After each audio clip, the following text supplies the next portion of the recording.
Chapter 125, 100 Ghost Town. Cold winds blew within the 100 Ghost Forest. It was a place daylight never reached.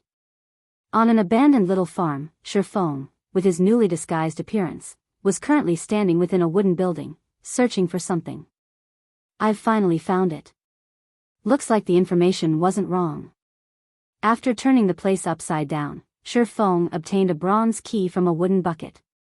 Secret door key. Able to open the steel gate to the secret passageway of the 100 Ghost Town. Now that an assassin crouched in a corner, waiting for him, Ye Feng worried that a problem would crop up at a crucial moment. Hence, he gave up the notion of entering the 100 Ghost Town through the front door. With this key, he could use the secret passage to enter the 100 Ghost Town. Only, the process of doing so was filled with many complications. Legends had it, the entire 100 Ghost Forest was once cursed by an extremely powerful dark cursemonster, turning all the living inhabitants into ghosts.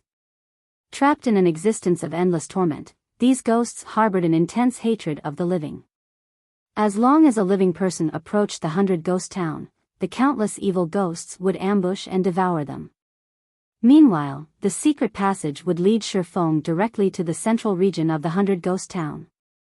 Although absolute heaven was very powerful, he could not enter the 100 Ghost Town. What's more, Ye Feng had altered his disguise again. Even if they met, absolute heaven wouldn't recognize him.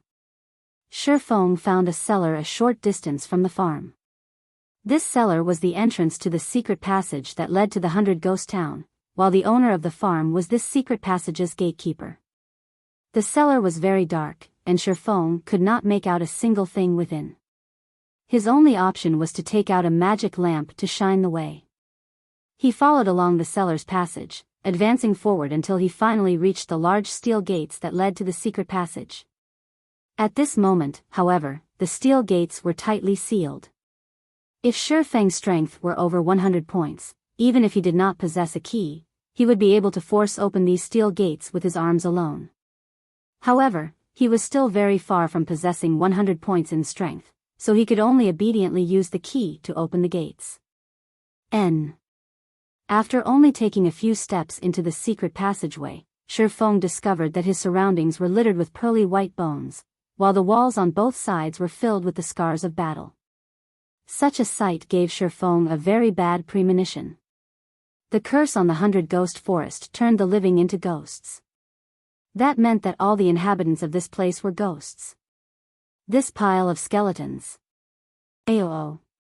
At this moment, a large group of pitch-black evil spirits came rushing out from the depths of the secret passage, roaring. Their scarlet eyes firmly locked onto Ye Feng as they bared their fangs and brandished their, speeding towards him. Cursed evil spirit, common monster. Level 15. HP 700/700. Cursed evil spirits, when compared to cursed apparitions, were much more ferocious. They were unlike the cursed apparitions who were sluggish in their motions, depending solely on their instincts to move. Cursed evil spirits possessed a set intelligence and were extremely lively. They also possessed an instinctive madness and sensitivity to flesh and blood. The cursed evil spirits were all level 15. Meanwhile, Ye Feng was only level 7. With a level suppression of 8 levels, in addition to the 60% resistance and 20% evasion of physical attacks, Ye Feng would not be able to deal with even one of these monsters, not to mention a group of over 30. These cursed evil spirits could even wipe out a level 15 party with relative ease. Watching these cursed evil spirits rush at him, Ye Feng took out a frost grenade from his bag, throwing it at them. The frost grenade instantly discharged in the midst of the group of cursed evil spirits. In the blink of an eye, the cursed evil spirits within a 10-yard radius were frozen. They also received -400 frost damage from the explosion. As expected, the 100% increase to magical damage was these ghosts' Achilles' heel. The reason Ye Feng chose to hurry to 100 Ghost Forest was the frost grenades he had managed to buy during his trip to Blackwing City. The basic frost grenades were sufficient to deal with the ghosts in 100 Ghost Town. After all, 200 damage was no small amount. In addition, the frost grenades would have a 100% damage increase when used on the ghosts here, becoming even more remarkable. As expected, the frost grenades were very effective against these ghost-type monsters. Moreover, they had a throwing range of 30 yards and a cooldown of 1 second. However, it was half as effective when used against players. Previously, Ye Feng was worried that the number of frost grenades he brought to 100 Ghost Town was not enough. Hence, he did not use any of them against Absolute Heaven. Moreover, the frost grenades might not be able to surely kill off Absolute Heaven, and even if they did manage to kill Absolute Heaven, Ye Feng would reveal one of his trump cards. If others caught wind of this information and started making preparations against the frost grenades, it would truly be an unworthwhile trade. If he revealed this card, he needed to reap the most benefit out of it. Using the frost grenades to get rid of a single Absolute Heaven was just not worth it. At the very least, he should use them to give Martial Union a ruthless blow. Right. How could I forget that the ghosts are darkness-type monsters? The Demon Hunter title should have quite some use. Ye Feng suddenly recalled his own Demon Hunter title, swapping out his current title. Immediately, the attributes of the cursed evil spirits reduced by 10%, while the damage they received increased by 10%. Ye Feng then threw another frost grenade, the bomb exploding with a loud bang in the midst of the group of evil spirits. A patch of damages of minus 440 points appeared above the group of monsters. Instantly, he annihilated the 30+ cursed evil spirits. System, level 15 cursed evil spirit killed.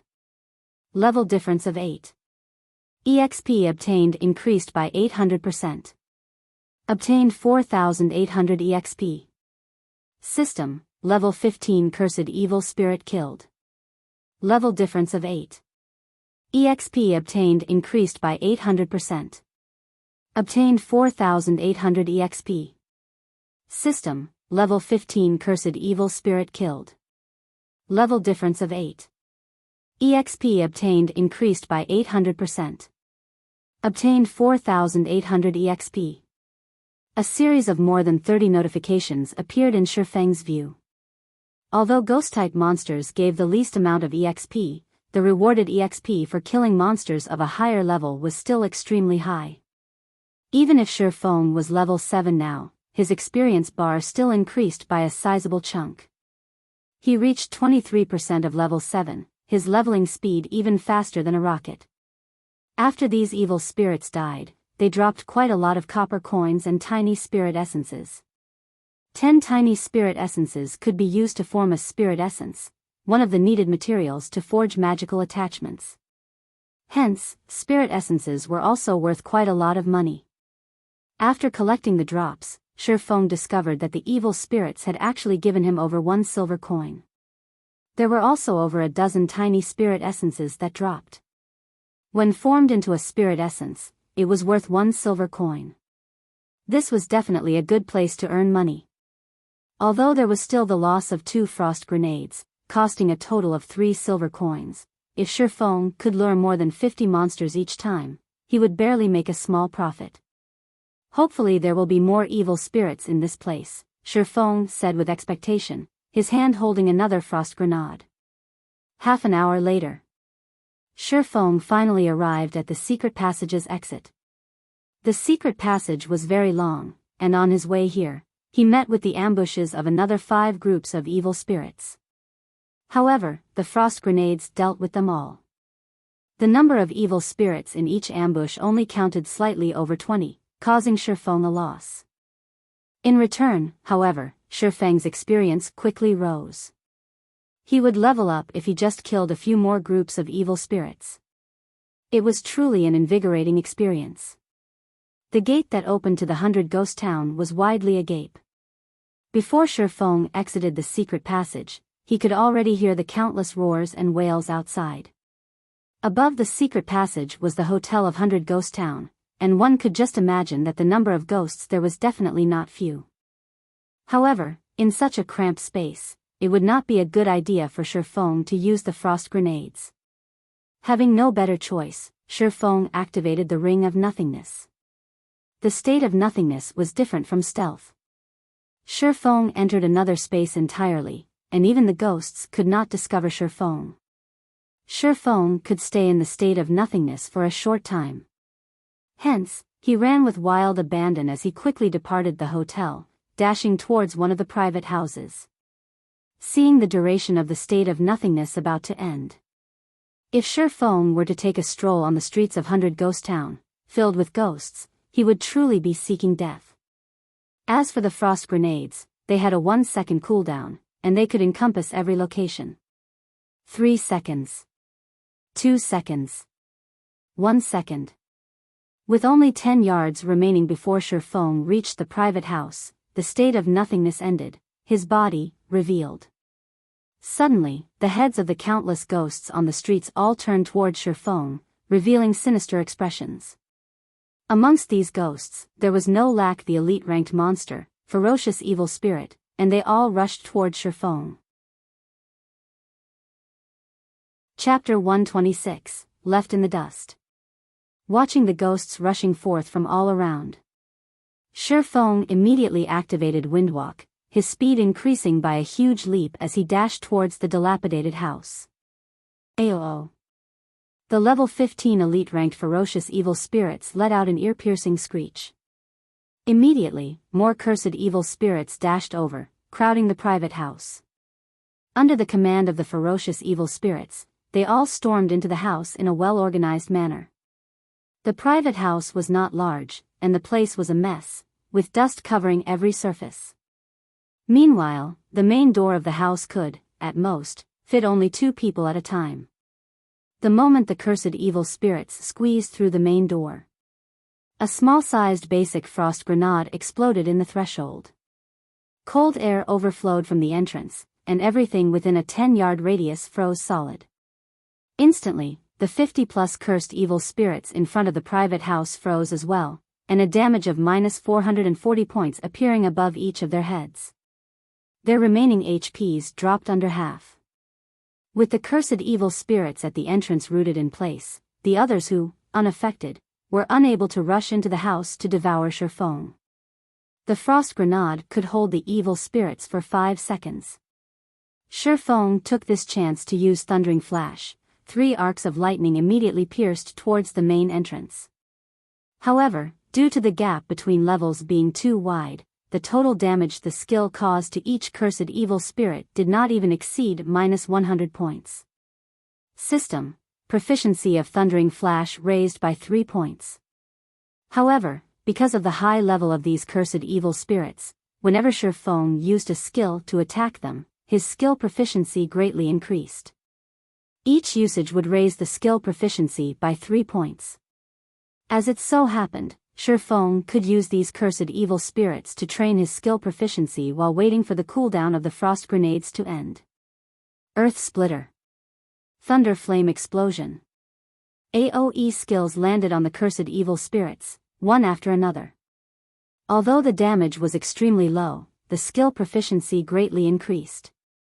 After using the 3 skills, Shi Feng threw another frost grenade. Instantly, the 50-plus cursed evil spirits died, transforming into a large sum of EXP for Shi Feng and dropping plenty of copper coins and tiny spirit essences. With the first wave of cursed evil spirits dead, the ones behind rushed forward once more. Shi Feng waited until they started squeezing through the main entrance before throwing a frost grenade.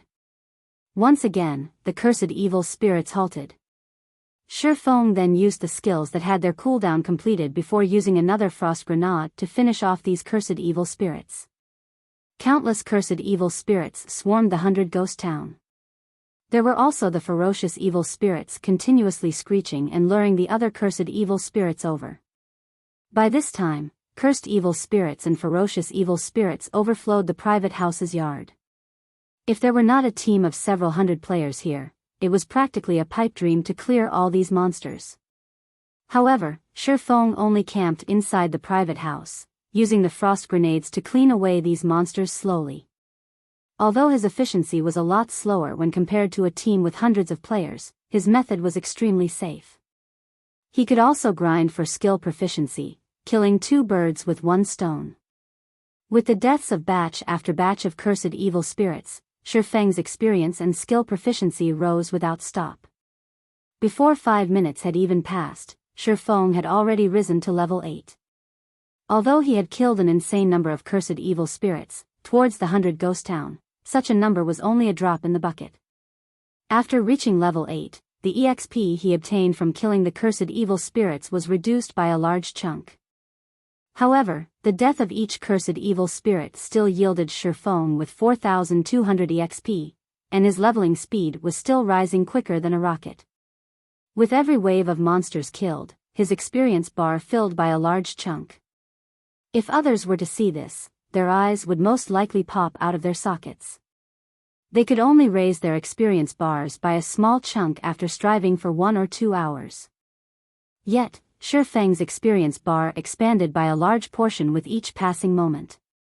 With the slow decrease of Shi Feng's remaining frost grenades, the number of cursed evil spirits also continuously fell.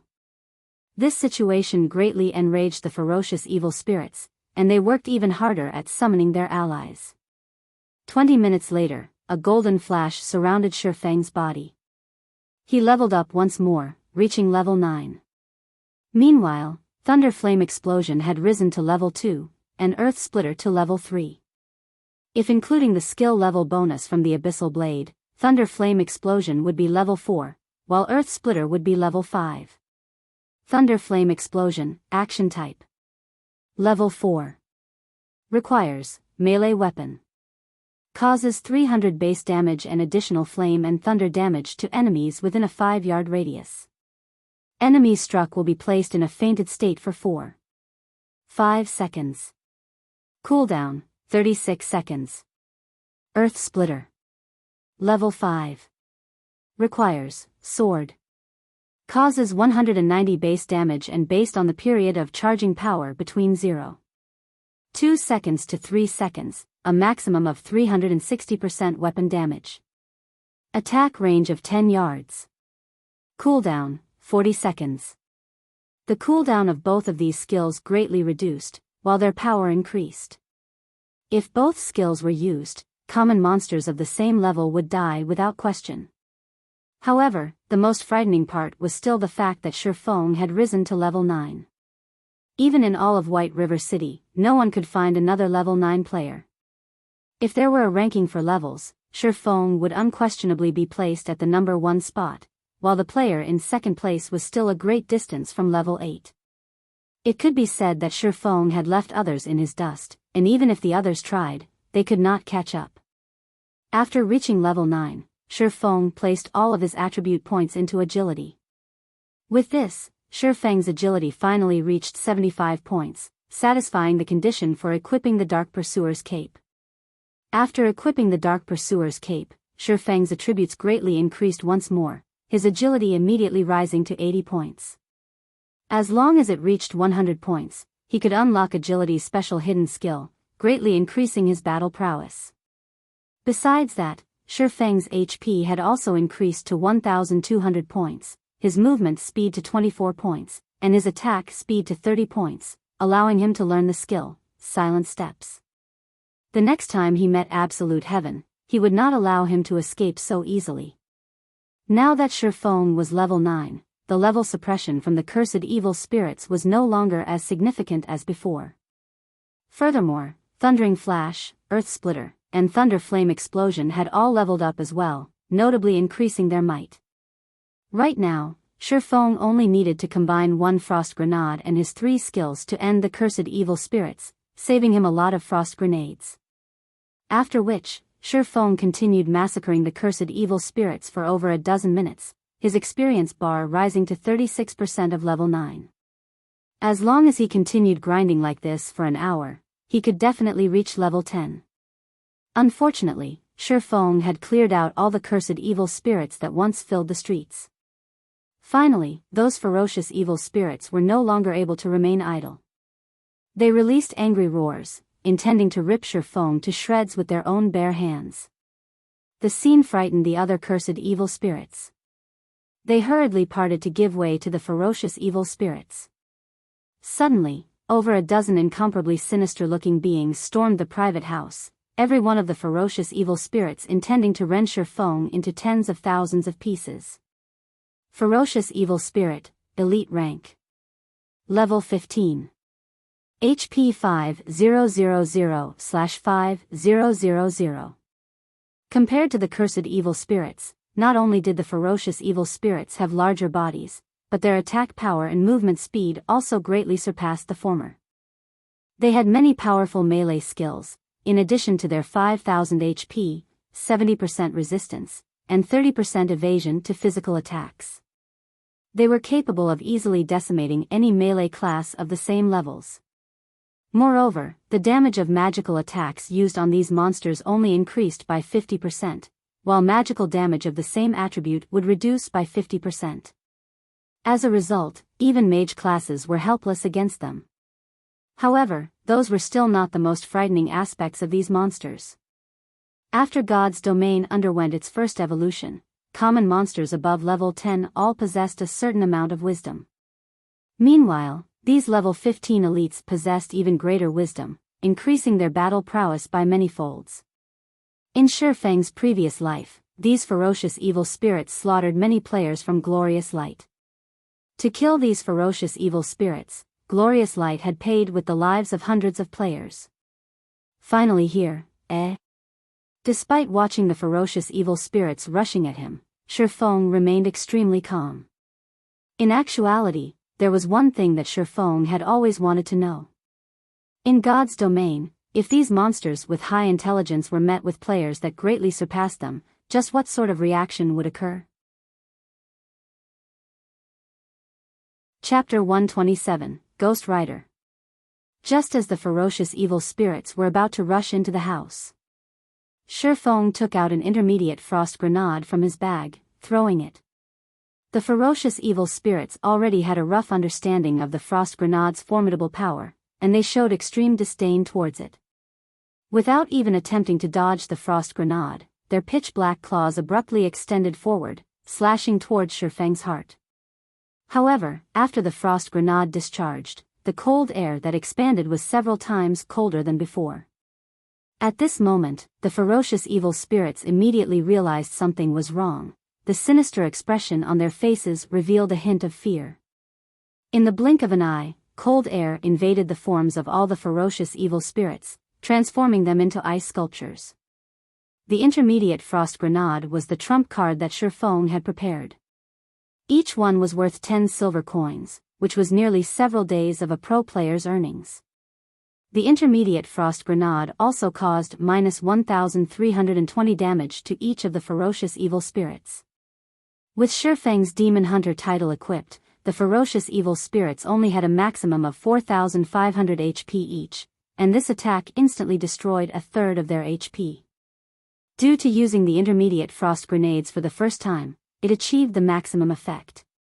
When used the next time, these ferocious evil spirits would possess ice resistance, greatly reducing the potential damage of the intermediate frost grenades.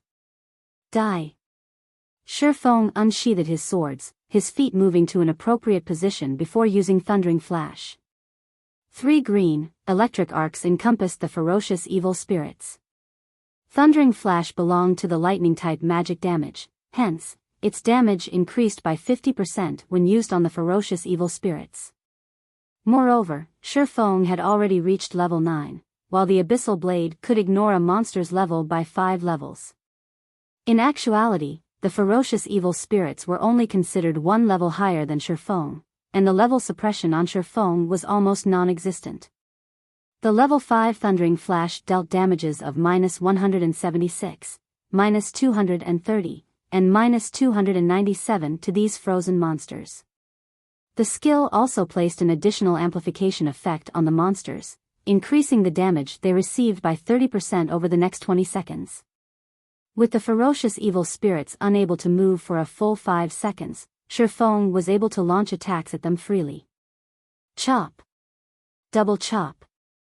Earth Splitter. Physical type damage was no different than a scratch to these ferocious evil spirits, and even a fully charged Earth Splitter caused no more than 100 damage. As the seconds ticked by, the ice covering the bodies of the ferocious evil spirits started showing signs of cracking. It would only be a moment before they struggled free of their imprisonment. Ye Feng leaped lightly, the abyssal blade raised high as it condensed the power of thunder and flame around it. When Ye Feng landed in the midst of the group of ferocious evil spirits, an abrupt explosion occurred. Thunder and flame instantly swallowed the surroundings, enveloping the ferocious evil spirits and causing damages of over -500 points. In just a moment, the ferocious evil spirits all lost 2/5 of their HP, and he forced them all into a fainted state. Due to these monsters being high-leveled elites, the fainted state was less effective on them, lasting, at most, 3 seconds. Meanwhile, after Ye Feng's attributes had greatly increased explosively, he created 12 sword images. Like a fierce gale, Ye Feng swept through the ferocious evil spirits. Multiple damages of roughly -30 points appeared above the ferocious evil spirits' heads, with the occasional -60 points or so damage. Immediately, the ferocious evil spirits' HP reduced slightly once more.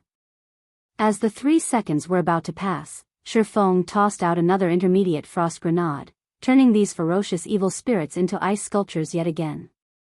This time, the intermediate frost grenade only managed to cause -860 damage to the monsters. However, the damage was enough to reduce the HP of these ferocious evil spirits to a critical level. These ferocious evil spirits truly did not imagine a weakling like Ye Feng was so powerful. Within a short time span of less than 10 seconds, he managed to send all of them near death's door.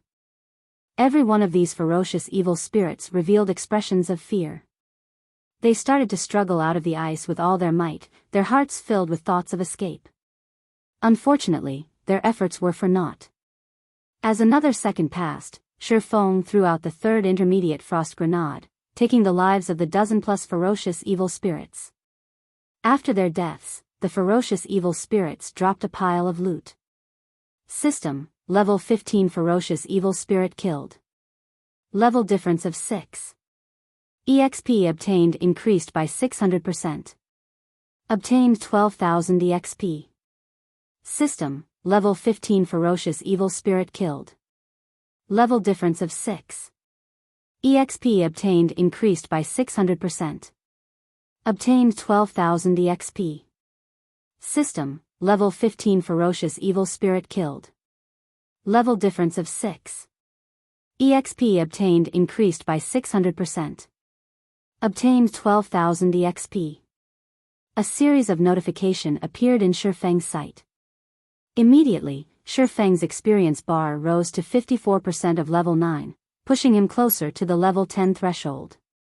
Without the leadership of the ferocious evil spirits, the instincts of the cursed evil spirits towards flesh and blood immediately flared, all of them fervently squeezing through the entrance of the private house. However, Ye Feng quickly dealt with them using the basic frost grenades, and the deaths of the cursed evil spirits increasing his experience to 67% of level 9. In less than 2 hours, Ye Feng rose by more than 2 levels. Although his leveling speed was impressively quick, the money he spent to do so was equally astonishing. Such a method of leveling was only possible to a tycoon like Ye Feng. After all, each basic frost grenade cost 1 silver, 50 coppers. Aside from the fact that Ye Feng had used over 400 basic frost grenades, he also used 3 intermediate frost grenades, which cost 10 silver coins each. All in all, Ye Feng spent over 6 gold coins to achieve such a leveling speed. If converted to credits, that would be over 60,000 credits spent on this endeavor. In other words, each level cost Ye Feng over 30,000 credits. Even the elite members of society could not afford such spending. Following which, Ye Feng collected the drops from the monsters. With the entire street of ghosts murdered by Ye Feng, it took him over half an hour to collect all the loot that dropped.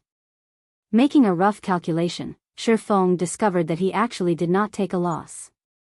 Instead, he profited from this adventure of his. Ye Feng picked up a total of 1 gold, 32 silvers. Amongst the loot, there were also over 3,000 tiny spirit essences, more than 10 skill books for various classes, tens of pieces of level 12 and level 13 common equipment, over 20 pieces of level 10 and above bronze equipment, and 2 pieces of level 15 mysterious iron equipment. As for the two pieces of mysterious iron equipment, one was a level 15 cloth shirt for mages, and the other was a level 15 two-handed great axe. Between the two, the weapon was the most valuable. The mage's shirt could be sold for over 1 gold coin, while the great axe would sell for at least 2 gold coins. As for the bronze equipment, each piece would sell for at least 20 silver coins. Ye Feng's profit was simply through the roof. This place is so profitable. I'll bring Blackie and the others to level up in the future. Ye Feng felt this was an optimal location. Not to mention the fact that he made a profit despite all the money he spent. His level also increased in a flash, killing 2 birds with 1 stone. However, he still needed some time before making a decision. Right now, he needed to let the others slowly familiarize themselves with the battle methods in the newly evolved God's domain. If they only depended on the frost grenades to level up, their techniques would never improve. After clearing out the ghosts from the entire street, Ye Feng effortlessly arrived at the central plaza of the 100 Ghost Town. Although there were no longer any ghosts left on the street, the central plaza was still densely packed with even larger numbers than before. Meanwhile, at the center of the plaza, a faint blue flame burned brightly above a fountain, giving off a deep blue glow. This flame was the ice blue devil flame, and it was currently guarded by ferocious evil spirits. Furthermore, there was a knight, clad in jet black armor, standing among the ferocious evil spirits. The knight carried a silver-colored greatsword on its back, and both its eyes gave off a green glow as it stood quietly by the side. All of the ghosts surrounding this knight treated it with respect, awaiting his command. The nature of this knight was different than the other ghosts. Its entire body was just a skeleton covered in faint blue flames. The heat given off by those flames caused the land around it to dry up and crack. Ghost Rider, Chieftain Rank. Level 15. HP 100,000/100,000. As expected, it is very strong. It's no wonder Glorious Light lost several hundreds of their elite players after battling the Ghost Rider. Just by looking at it, Ye Feng knew it would be impossible for him to have a direct confrontation with the Ghost Rider. Without several hundred elite players, it was an impossible task to kill the Ghost Rider. Moreover, there were also thousands of cursed evil spirits and ferocious evil spirits present. Chapter 128, Engaging the Ghost Rider.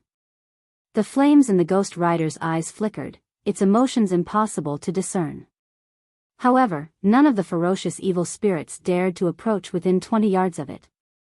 With the frightening prowess of the Ghost Rider, even if Ye Feng had risen to level 20 and brought along a 20-man elite team, he would still fail to kill the Ghost Rider. Moreover, there was a 90% chance they would be wiped out instead. The Ghost Rider was simply too strong. At this stage of the game, many guilds would occasionally encounter a few elite or special elite monsters, and they could usually deal with these monsters with only a party or a team. However, after the evolution of God's domain, even only a level 5 chieftain-ranked monster could completely wipe out a 20-man team filled with level 5 elite players. Moreover, a monster over level 10 would have their intellect greatly boosted. A level 10 chieftain needed at least 30 level 15 elite players to deal with, and even then, the number casualties would be very high. As for a high-leveled chieftain like the Ghost Rider, it possessed a large variety of AoE damaging skills. It was also capable of commanding all the ghosts in the entire 100 Ghost Town.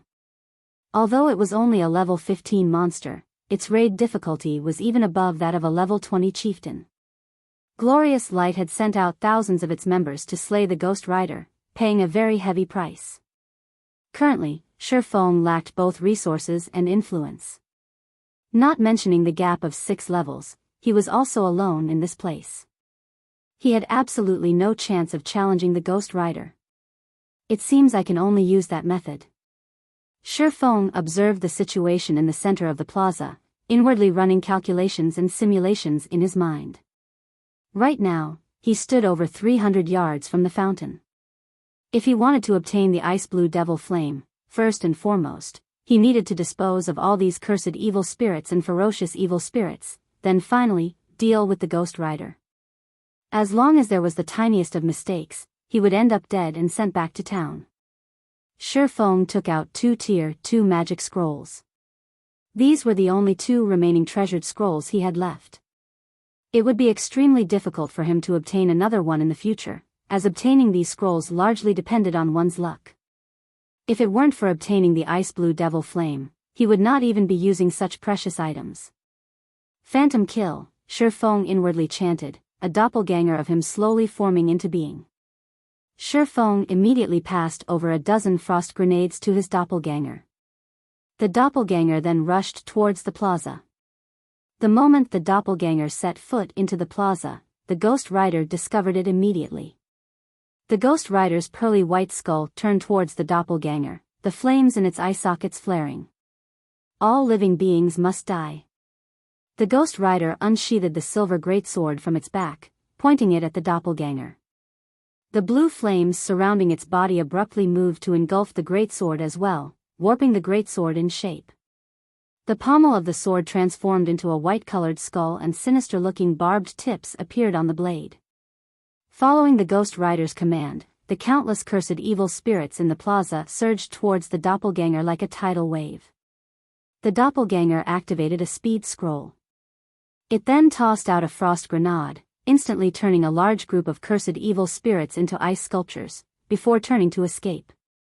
On Ye Feng's side, he activated Windwalk and used a speed scroll, then activating the Ring of Nothingness. Once in the state of nothingness, Ye Feng dashed towards the fountain like a fierce gale. As the duration of the state of nothingness quickly flew by, Ye Feng's distance between the fountain shortened. 300 yards. 200 yards. 100 yards. As Ye Feng was about to arrive at the fountain, his grip on the 2 Tier 2 magic scrolls tightened. His expression became abnormally calm as both his eyes fixated on the heart of the fountain. Little rat, did you think that you could hide from my eyes? The Ghost Rider suddenly appeared before Ye Feng, and as if the flames in its eyes could see past all things, it spoke in a deep, disdainful tone. The Ghost Rider then raised its white bone greatsword, the faint blue flames surrounding the sword immediately raising the surrounding temperature to scorching hot levels. With an abrupt wave, the greatsword transformed into a flowing stream of light, splitting apart the air as it descended towards Ye Feng's head. How could it be? Ye Feng was shocked. He did not doubt that the Ghost Rider's sword had the capability of instantly killing him. Hence, both his legs curved into a bend, his body similarly bending downwards. Like a cat arching its body, Ye Feng instantly pulled out both the Abyssal Blade and the Crimson Blade, using parry with both swords. Suddenly, Ye Feng's legs burst with strength, and with the addition of the strength from his lower back, Ye Feng charged directly at the descending greatsword. The 3 swords colliding with each other created an explosive sound. The Ghost Rider's immense strength caused the ground that Ye Feng stood on to crack apart, dust and debris scattered. Ye Feng's body, as well, was removed from the state of nothingness, revealed beside the fountain. Although Ye Feng did not receive any damage from the collision, the flames of the white bone greatsword were just too blistering. As the Abyssal Blade was a magic weapon, there were no problems with it. However, the secret silver-ranked Crimson Blade was different. Not only was its durability greatly reducing, but the Crimson Blade itself also turned a glowing red and even showed signs of melting. Meanwhile, the Ghost Rider was slightly shocked that its sword did not yield it an immediate victory. However, it waved its sword for a second strike. The flames on the white bone greatsword soared, rising over 5 meters into the air as the sword slashed at Ye Feng. This was the Ghost Rider's Devil Flame Slash. When this move was used, all beings in its path would lose their lives and reduce to ashes. However, contrary to expectations, Ye Feng did not retreat when faced with this attack. Instead, he activated Defensive Blade as he rushed towards the ice blue Devil Flame. Although the Ghost Rider's Devil Flame Slash landed on Ye Feng, it had no effect at all. Instead, Ye Feng made use of the wave of steam generated by the white bone greatsword to further increase his speed. Just as Ye Feng was about to reach the ice blue Devil Flame, as if they had been long since prepared for this moment, tens of ferocious evil spirits rushed at him. Become frozen. Ye Feng threw out an intermediate frost grenade, turning all the ferocious evil spirits into ice sculptures. A bunch of rubbish. Seeing that its subordinates were actually so useless, the Ghost Rider loudly cursed. It abruptly leaped, its body landing and blocking Ye Feng. Its greatsword then slashed downwards. Die, little rat. Abyssal bind. 9 pitch-black chains instantly bound the Ghost Rider, saving Ye Feng's life. However, the Ghost Rider's strength was just too immense. In the blink of an eye, one of the chains snapped. Seeing this, Ye Feng dared not stop his movements as he ran towards the fountain. Wretched little rat, you have truly angered me this time, the Ghost Rider roared as it saw that Ye Feng was already beside the ice-blue devil flame. It struggled free from the chains binding it, its body turning into a shadow as it swept towards Ye Feng, fully intending to dice him into chunks of meat. Due to the Ghost Rider's flames, the freezing effect of the frost grenades was also greatly weakened. The ferocious evil spirits were quickly thawed from their icy prisons, all of them rushing at Ye Feng once more. Ye Feng only revealed a faint smile at this sight. He spread open the deep blue-colored Tier 2 magic scroll in his hands. Within an instant, the water-attributed mana from the surrounding environment gathered above the magic scroll. Tidal overflow. Ye Feng pointed the magic scroll towards the incoming Ghost Rider and ferocious evil spirits, a dark blue magic circle forming above the scroll. Immediately, a violent torrent poured out of the magic circle, engulfing the Ghost Rider and the ferocious evil spirits. The resulting water pressure even caused a deep pit to form on the ground. The power of a Tier 2 spell instantly killed all of the ferocious evil spirits. However, this magic had not greatly damaged the Ghost Rider as, during the moment of life and death, the Ghost Rider used its white bone greatsword to block the tidal overflow. As a result, the ferocious torrent only pushed back the Ghost Rider by over 30 yards. At such a distance, the Ghost Rider would only need a few steps to reach Ye Feng. However, time was needed to retrieve the ice-blue devil flame, time which the Ghost Rider would not give Ye Feng. Just as the Ghost Rider took its first rage-filled step towards Ye Feng, Ye Feng took out the last golden-colored scroll in his hands. The scroll gave off a sacred and inviolable strength, and it was also Ye Feng's final trump card. Chapter 129, Ice Blue Devil Flame. Wretched little rat, feel the wrath of the flames of hell. The flames in the eye sockets of the Ghost Rider were capable of seeing through all things, and when it saw the scroll within Ye Feng's hand, it revealed a human-like disdainful expression. Although the might of a Tier 2 magic was great, it was not enough to deal a heavy blow. Furthermore, how many Tier 2 magic scrolls could Ye Feng possibly possess? If the other players knew the Ghost Rider's thoughts, they would definitely not think the Ghost Rider was an NPC, but an actual player. However, after the evolution of God's domain, the intellect of these high-ranking monsters was simply that high. At this moment, the faint blue flames surrounding the Ghost Rider all disappeared. The flames had all gathered on the white bone greatsword, boosting the flames by tenfold. All living beings must die, the Ghost Rider bellowed. The berserk roar resounded throughout the entire central plaza as the Ghost Rider abruptly threw the white bone greatsword in its hand. The instant the white bone greatsword left the Ghost Rider's hands, it transformed into a faint blue-colored flame serpent. The flame serpent was over 10 meters in length, and if coiled into a bundle, it would look like a small building. The serpent spread open its mouth, biting towards Ye Feng. As the ferocious flame serpent grew closer and closer, Ye Feng still had yet to activate the final Tier 2 magic scroll in his hand. This magic scroll was different from the other magic scrolls in that it needed some time to take effect after being activated. Hurry. Please hurry. Hurry, damn it. As the flame serpent flew closer and closer, Ye Feng started panicking. However, the activation bar still increased slowly as always. Just as the flame serpent's widened mouth was about to devour Ye Feng, the activation bar finished loading.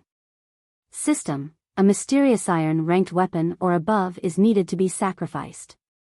Confirm to sacrifice? Without hesitation, Ye Feng chose to sacrifice.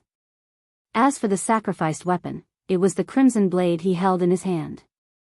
At this moment, the crimson blade had already reduced to just scrap metal, and it would be meaningless for Ye Feng to continue holding onto it. In the blink of an eye, the crimson blade in his hand released a bright golden glow, illuminating the entire central plaza. At the same time, with Ye Feng as the focal point, a large golden magic circle appeared. The magic circle then ascended to the skies at high speeds. When the golden glow shone upon the flame serpent, it wailed in agony. Following which, the crimson blade transformed into a stream of light, shooting up to the air. In the next instant, the stream of light transformed into thousands of holy swords of light. The holy swords rained down from the sky, forming a holy domain in a 30-yard radius around Ye Feng. The flame serpent, which was inside the domain, was immediately pinned down by tens of holy swords, its body unable to move even an inch. The flame serpent released an unwilling roar. Made it at the last second. Ye Feng released a sigh as he looked at the thousands of holy swords surrounding him. The holy swords even encompassed the fountain as well. Immediately, Ye Feng started retrieving the ice blue devil flame. This golden magic scroll was the most powerful Tier 2 life-saving magic scroll Ye Feng possessed, the Holy Sword Seal. When used, all attacks within a 30-yard radius would be blocked, while all enemies within the affected area would be suppressed, preventing them from moving even an inch. However, the user would be unable to attack any of the enemies, and any outside enemies and attacks could not enter the holy domain. The duration of the holy domain was 36 seconds. Due to these effects, the Holy Sword Seal was considered the strongest defensive scroll amongst all Tier 2 magic scrolls. Meanwhile, Ye Feng only needed around 5 seconds to collect the ice blue devil flame. In addition to the cast time of the return scroll, which needed 30 seconds, the total time was just about right. The Ghost Rider outside of the holy barrier instantly entered a violent fury. It pulled out a white bone great axe, swinging it at the holy barrier repeatedly like a god of death. Unfortunately, all its efforts yielded no results. The Holy Sword Seal was the strongest defensive skill amongst all Tier 2 skills. Not to mention a level 15 chieftain's attacks, even if it were a normal Tier 3 skill, it could not easily destroy the holy barrier. Very quickly, Ye Feng finished retrieving the scorching hot Tier 2 mysterious flame, the ice blue devil flame. Though his heart was currently filled with extreme excitement, he suppressed it and activated defensive blade. He then started the chant for the return scroll. Despicable little rat, I will definitely make you suffer a living hell. Seeing that Ye Feng had already retrieved the ice blue devil flame, the Ghost Rider suddenly went berserk. The faint blue flames covering its body flared up several times greater than before, and it swung its white bone great axe to the ground with all its might. Boom! The entire central plaza started quivering. The ground of the plaza cracked apart, spitting out tens of pillars of flames, sending countless debris flying. Only now was Ye Feng fully aware of how powerful the Ghost Rider was. The previous exchanges they had were not even a warm-up for the Ghost Rider. Fortunately, Ye Feng had the strongest Tier 2 defensive skill on his side. If it were only a Tier 1 defensive scroll, it could not have fended off the Ghost Rider at all. Time flowed past, little by little. Though the Ghost Rider poured out attacks on the holy barrier like a madman, fortunately, none of them made any actual difference. The Ghost Rider could only watch as Ye Feng completed the chant for the return scroll. With only 2 seconds remaining for the chant to finish, the Holy Sword Shield's duration ended. At this moment, the Ghost Rider revealed a sinister smile as it dashed forward 2 steps, instantly arriving before Ye Feng. With its axe raised, the Ghost Rider struck down at Ye Feng. Pung! The axe was unable to advance any further when it was several centimeters away from Ye Feng's body. Ye Feng was shocked into a cold sweat. The Ghost Rider's speed was just too fast after becoming berserk. Even he could only barely see it move. Fortunately, he had activated Defensive Blade beforehand. The level 2 defensive blade could completely resist 4 melee attacks or 7 ranged attacks. Now that the skill blocked 1 attack, only 3 more blocks remained. Seeing that its attack did nothing, the flame in the Ghost Rider's eye sockets congealed slightly. It then started madly attacking Ye Feng. Second strike. Third strike. Fourth strike. Very quickly, all 3 of Ye Feng's remaining blocks were used up. The Ghost Rider then abruptly did a horizontal slash, intending to bisect Ye Feng in half. At the moment of life and death, Ye Feng finished the Return Scroll's chant a step ahead. He then transformed into a white glow, vanishing. The white bone axe only managed to slice the white glow in half, but not Ye Feng. Aoo. The Ghost Rider was incomparably furious. The ice blue devil flame was its most valuable treasure. The reason it could turn from a cursed apparition into a Ghost Rider was all due to the ice blue devil flame. As long as it had another half a year, it could once more evolve and become a lord. With a lord's strength, it could launch attacks at the living beings in the nearby towns, slowly strengthening its army of ghosts. Now, however, the ice blue devil flame was snatched away by a wretched little rat right before his eyes. So, just how was he supposed to not become angry? After returning to Red Leaf Town, Ye Feng could not help but wipe away the cold sweat from his forehead. If he were slower by even a millisecond, he would have definitely died. At that time, not only would he have wasted 2 Tier 2 magic scrolls, he would also need to wait a very long period before he could attempt to obtain the ice blue devil flame again. However, now that he had collected the ice blue devil flame, everything returned to his control. As for a high-ranking chieftain monster like the Ghost Rider, it was without a doubt a walking treasure trove. If Ye Feng were to kill it off, he wondered just how many good items would drop. Before he went to the 100 Ghost Forest, he once considered forming his own team in the future in order to raid the Ghost Rider. However, after meeting it, Ye Feng decided that it would be too troublesome to deal with the Ghost Rider. It would be much better if he just sold the information about the Ghost Rider. For example, he could sell the information to Gentle Snow or Stabbing Heart. After all, large guilds all love to hunt for elite monsters in the wild, not to mention a chieftain-ranked monster. Every chieftain-ranked monster possessed a great sum of riches.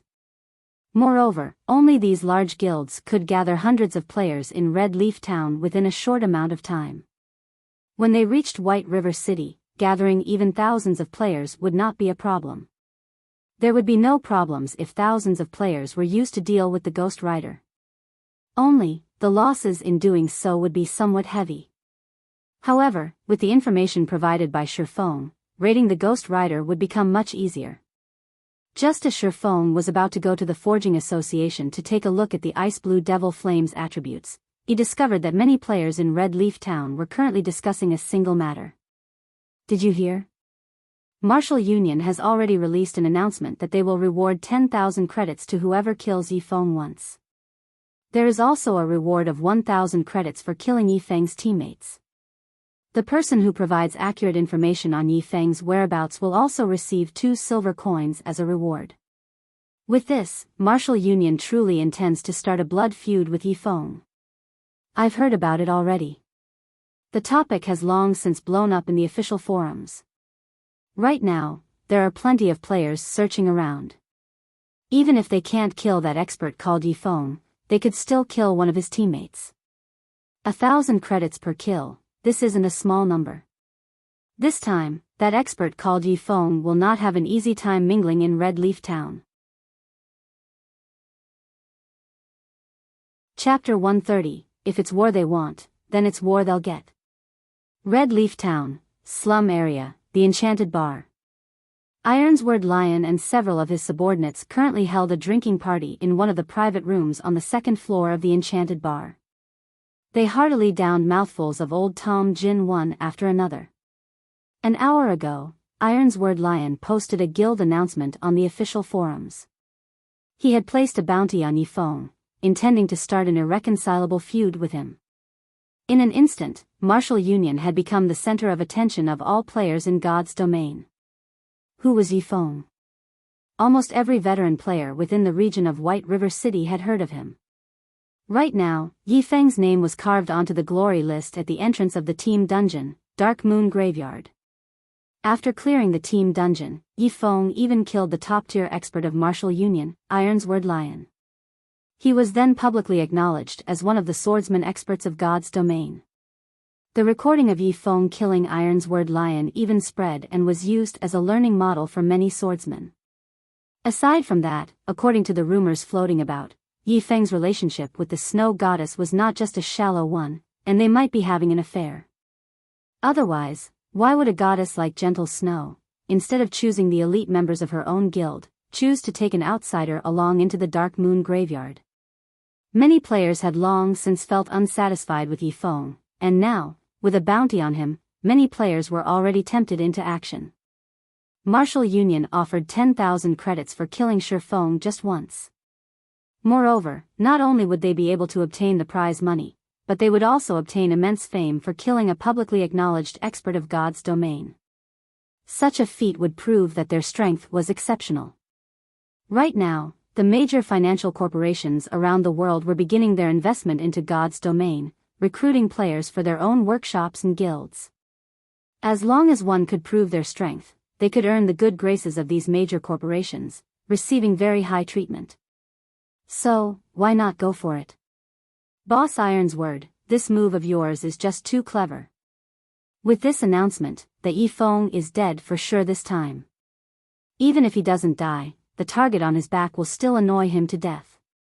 Other players will hunt throughout the entire day. He won't even be able to level up, drifting blood flattered as he took a drink. Humph. That's nothing at all. The best part has yet to come. Iron's Word Lion sneered, now that the son of a bitch has hidden, nobody can find him at all. However, it won't matter. I believe that we can find his teammates. As long as we kill his teammates to level 0, I hardly believe that he will remain hidden.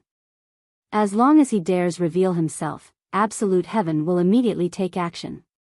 It will be his death when that time comes. Just as Iron's Word Lion laughed colding, Shi Feng received a communication request from someone on his friend list. Are you alright? Gentle Snow abruptly asked. Shi Feng was slightly astonished. He did not imagine that even Gentle Snow would worry for him. He shook his head, saying, I'm fine. If things get too difficult for you to handle, I can utilize the strength of Ouroboros in White River City region to deal with Martial Union. That way, Martial Union will very quickly give up on you. Although Gentle Snow had downplayed her words, Shi Feng knew just how frightening it would be if Ouroboros went all out against Martial Union. Just the tens of thousands of Gentle Snow's fans alone were enough to extinguish Martial Union, not to mention when the many experts of Ouroboros took action. Martial Union would not hold on for even a few days before needing to disband. Thanks. I'll be careful, Shi Feng said in gratitude. Shortly after ending the call with Gentle Snow, another suddenly arrived. Brother Ye Feng, are you alright? Stabbing Heart asked. I'm fine, Shi Feng replied, a smile appearing on his face. He couldn't help but feel a sense of déjà vu. It's good that you're alright. I saw Martial Union declare war on you. Moreover, they even placed a bounty on your head, paying as much as 10,000 credits for every kill. The bounty even includes several friends of yours, with 1,000 credits for each of them. Many of the experts I know have all taken an interest in you, and they will definitely look for trouble with you. It would be troublesome if you tangle with so many people, so it is best if you stay hidden for a while. Otherwise, you can level up with us. With the Assassin's Alliance's reputation, those experts will give way. If we meet any fools, my side can also help you deal with them. Shi Feng could not help but feel grateful towards Stabbing Heart's worries. He said, thanks, but I'll deal with this matter myself. On the contrary, would Brother Stabbing Heart be interested in buying some high-level equipment? I have a few pieces, and I can sell them to you at a low price. Shi Feng still possessed plenty of the equipment he obtained from the Moonlight Forest. Right now, the prices for equipment were at their highest. Their values would depreciate if he sold them in the future, so he might as well sell them to Stabbing Heart right now, turning them into money. Shi Feng previously considered selling the equipment to Gentle Snow. However, Gentle Snow possessed a greater understanding of him than Stabbing Heart. It would be bad if she discovered something unnecessary about him. Hence, Stabbing Heart was the best choice to sell the equipment to in this case. Really? With the new influx of players right now, our guild became sorely lacking in equipment. If you could sell them at a lower price and trade fully using credits, then I will buy as much as you have. Right now, the available equipment on the market was fervently contested over.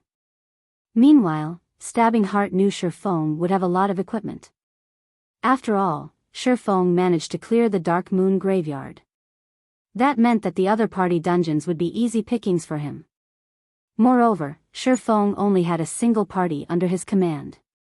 He would definitely possess plenty of extra equipment. If Stabbing Heart could purchase all of it, it would be a huge boost to his guild. I'm busy right now. How about we meet up and trade inside the hotel at the trade area? Ye Feng asked. That would be great. I also need some time to collect the money needed, Stabbing Heart replied with a smile. Following which, Ye Feng disconnected the call with Stabbing Heart. He then sent a message to Blackie and the others, telling them to be careful of ambushes from other players. Currently, with Blackie and the others' equipment and level, a dozen or so average players could not do anything to them at all. Ye Feng was only afraid of those elite players taking action. Blackie and the others would not have an easy time if they truly met up with such players. Hence, it would be best if they took precautions early on. After receiving the information, Blackie immediately led the others to depart from their current grinding spot. They went to an even more secretive location Ye Feng gave them. It would not be easily discovered, even by those pro players. Martial Union, since you guys want war, then to war we shall go. Ye Feng's eyes flashed with a cold glint. Ye Feng's mind constantly considered how he should earn money in God's domain and his future development in the game. He did not imagine Martial Union would send a top-tier assassin at him, and even go further to place a bounty on his head. They had gone too far. Did Martial Union think he would be helpless against them? Ye Feng immediately logged onto the official forums. Using the name Ye Feng, he sent out a declaration. Martial Union, since you guys want war, then to war we shall go. I now place a bounty on all players from Martial Union. As long as you can kill a normal member of the guild, you will receive a reward of 100 credits or 1 silver coin. For one of the upper echelons of the guild, every kill will earn 1,000 credits or 10 silver coins. As for Ironsword Lion, I will pay you 5,000 credits or 50 silver coins for every time you kill him. This bounty will be effective until Martial Union completely disappears from Red Leaf Town. After Ye Feng issued the post, it instantly caused a sensation in the forums of all of White River City region, giving rise to a raging tempest. A single independent player actually dared to declare war against a large guild. This was a first in the entire God's domain. Before this, one would only hear about guilds issuing bounties on a single player.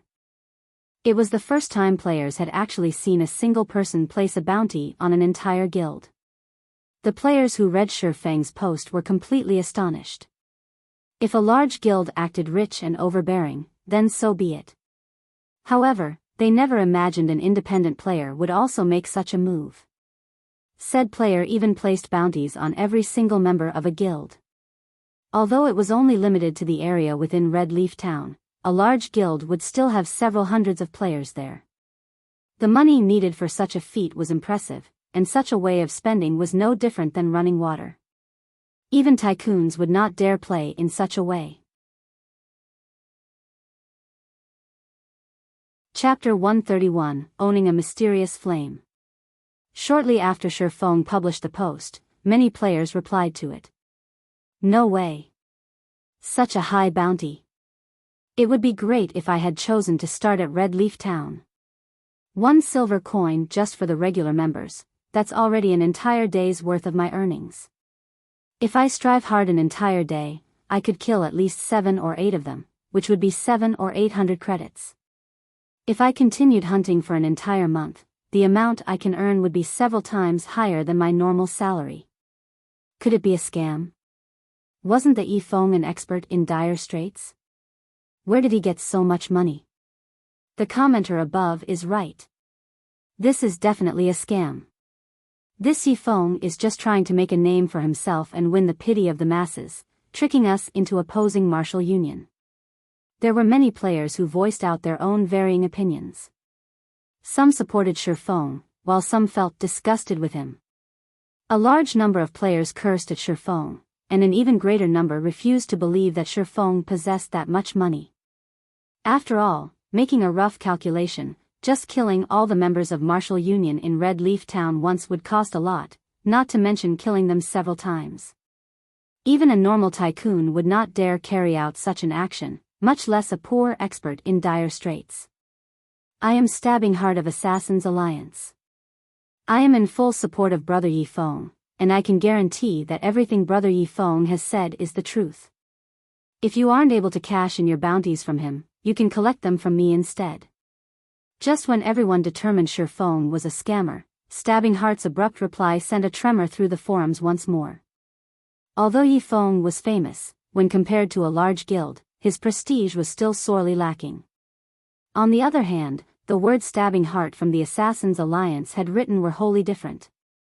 Ignoring the fact that the Assassins Alliance was a second-rate guild, possessing a member count in the tens of thousands, just the dozen years or so fame they had accumulated from other virtual reality games was strongly persuasive. Wow! The Assassins Alliance's Stabbing Heart has appeared. Please let me join the Assassins Alliance. Even Stabbing Heart has already shown himself, so the bounty must be real. This time, the players of Red Leaf Town are going to make a fortune.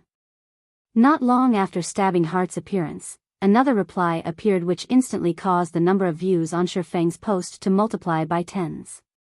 Ye Feng is my friend. I can guarantee his credibility. If there are any problems, you can find me to deal with them. The reply, indeed, belonged to the snow goddess, Gentle Snow, herself. Moreover, she was willing to make assurances for Ye Feng. Those who cursed at Ye Feng previously immediately shut up after her reply, because if they did not, the snow goddess fans might pummel them into meat paste. Ye Feng, you are my idol. Please take me in as your disciple. I'm willing to do anything you ask. I guarantee it. Big brother Ye Feng, do you have a girlfriend? Little sister is 18 years old, has a beautiful appearance, a sexy body, and wishes to become Big Brother's girlfriend. I can give birth to a bunch of little monkeys for Big Brother. Looking at Gentle Snow's reply, everyone immediately thought Ye Feng was just too awesome. He had received the support of Stabbing Heart of Assassins Alliance and the Snow Goddess of Ouroboros. This was not a treatment any ordinary expert would receive. Now that God's domain was so popular, Ye Feng's future would be limitless. Slum area, the enchanted bar. Boss Iron's word, this is not good. Ye Feng placed a bounty on our heads. An assassin suddenly rushed into the private room. Currently, Iron's word Lion happily drank away, his face flushed red. He did not think the alcohol in a virtual world could get a person get drunk. The alcohol had such a rich and mellow taste. Compared to the alcohol available in the real world, what he drank right now was much better. It was no wonder those players that tread on the path of darkness all loved to hang around in this place. At this moment, the person who rushed into the room shouting had immediately interrupting Iron's word Lion from enjoying his drink. Annoyed, he said, "Why are you shouting? It's not like the sky is falling. Which son of a bitch was it that placed a bounty on me? Let's see if I don't hack him into pieces." "Boss, I heard it was the Ye Feng who placed the bounty on us," Drifting Blood said in a daze. Ye Feng? With him alone, he wants to place a bounty on us, Martial Union? Who would even believe his words? Iron's word Lion laughed in contempt, swallowing another mouthful of Old Tom Gin. Boss Iron's word, it's true. If you don't believe it, take a look at Ye Feng's post. Right now, views on it have exceeded 1 million already, the assassin helplessly said. Originally, he did not believe that an independent player would dare place a bounty on a large guild either. Anyone who dared would just be digging their own graves. Without great enmity against a guild, no one would not carry out such an action. Such an action was a major threat to the reputation of a guild, and they would definitely not let off any players who dared provoke them. If they did not kill the player until he quit the game, they would not let the matter rest. However, reality told him otherwise, as such an incident had truly occurred. Ironsword Lion still did not believe his subordinates' words. To place a bounty on the members of Martial Union, was this Ye Feng seeking death? Hence, Ironsword Lion checked out the official forums. Immediately, Ironsword Lion was dumbfounded. Ye Feng actually dared place a bounty on all of Martial Union. He really intended to fight until one side was gone. However, Ironsword Lion had forgotten that he was the one who first placed a bounty on Ye Feng. He had already forgotten his own declaration to fight until one of them was obliterated. After taking a closer look at the contents of the post, Ironsword Lion was truly shocked. Those who originally called Ye Feng a scammer had all shut their mouths now, and they all itched to slaughter the members of Martial Union. It was like they discussed competing over vegetables on the forum. When Ironsword Lion saw the price tag of his own bounty, he nearly exploded with anger. He had spent 1,000,000 credits to hire Absolute Heaven to assassinate Ye Feng, and the bounty of 10,000 credits he publicly declared was just for entertainment. He was not hoping that someone would kill Ye Feng at all. His main goal was to kill Ye Feng's teammates. Now, however, Ye Feng had tagged him with a bounty of 5,000 credits. In doing so, wasn't Ye Feng stating that he was far from being his equal? The most unbelievable thing was that Stabbing Heart and Gentle Snow had also stood out to show their support for Ye Feng. Ironsword Lion simply could not understand this situation. The bounty he placed was only on Ye Feng, yet, why did these fellows mind other people's business? Gentle Snow was one thing, but why had Stabbing Heart appeared as well? He and the Assassins' Alliance had always minded their own business, and he had never provoked the Assassins' Alliance before. So, why was Stabbing Heart showing his support to Ye Feng? Good. Good. Good. Ironsword Lion repeatedly said. His anger jerked him out of his drunken stupor, his expression turning extremely sinister as he coldly said, "Since he wants to play, then I'll play. Immediately place a bounty on anyone with the guts to kill any of our members. Also, increase the bounty on Ye Feng's teammates to 2,000 credits per person. I want to see just who can tempt these players. Tell the ones below to be careful of their actions and form parties when they go out leveling." Yes. After Ironsword Lion finished giving out his instructions, the assassin turned and left. Following which, Ironsword Lion initiated contact with Absolute Heaven. He wanted Absolute Heaven to take action a little sooner, killing Ye Feng to absolve him of this anger. Elsewhere, Ye Feng had rented an intermediate forging room in the Forging Association. Now that the Ice Blue Devil Flame was in his hands, Ye Feng was prepared to use this time to train his forging, placing all his effort into making the Silver Dawn and other equipment. Ye Feng walked to the furnace, cancelling the Tier 1 mysterious flame provided by the intermediate forging room. He then took out a dark blue flame from his bag. This dark blue flame was just like a flame sprite, joyfully jumping about in Ye Feng's palm. Furthermore, the flame gave off a scorching heat, causing the temperature in the room to rise quickly. System, do you wish to bind the Ice Blue Devil Flame as your personal mysterious flame? Bind? Don't tell me that I can only use it after it's bound. Ye Feng did not know why, but although he held the Ice Blue Devil Flame in his hand, he was unable to glean any information about it. Even a Tier 1 mysterious flame was extremely rare throughout God's domain. In his previous life, he had never come into contact with a mysterious flame, and this was his first time learning that the flame needed to be bound before use. He recalled that the mysterious flame could be placed in the forging room of the guild. That way, all guild members were able to use it while not being able to take it away. So, just why was this mysterious flame a bound item? Ye Feng stopped caring about the details. He immediately chose to bind the Ice Blue Devil Flame, intending to learn its effects. Chapter 132, Evolution Crisis. After Ye Feng chose to bind the Ice Blue Devil Flame, suddenly, the Ice Blue Devil Flame started transforming. The small flame within Shi Feng's palm momentarily burned fiercely, wrapping Shi Feng's entire palm. Shi Feng immediately felt a scorching heat surrounding his hand as if he had just dipped it into boiling water.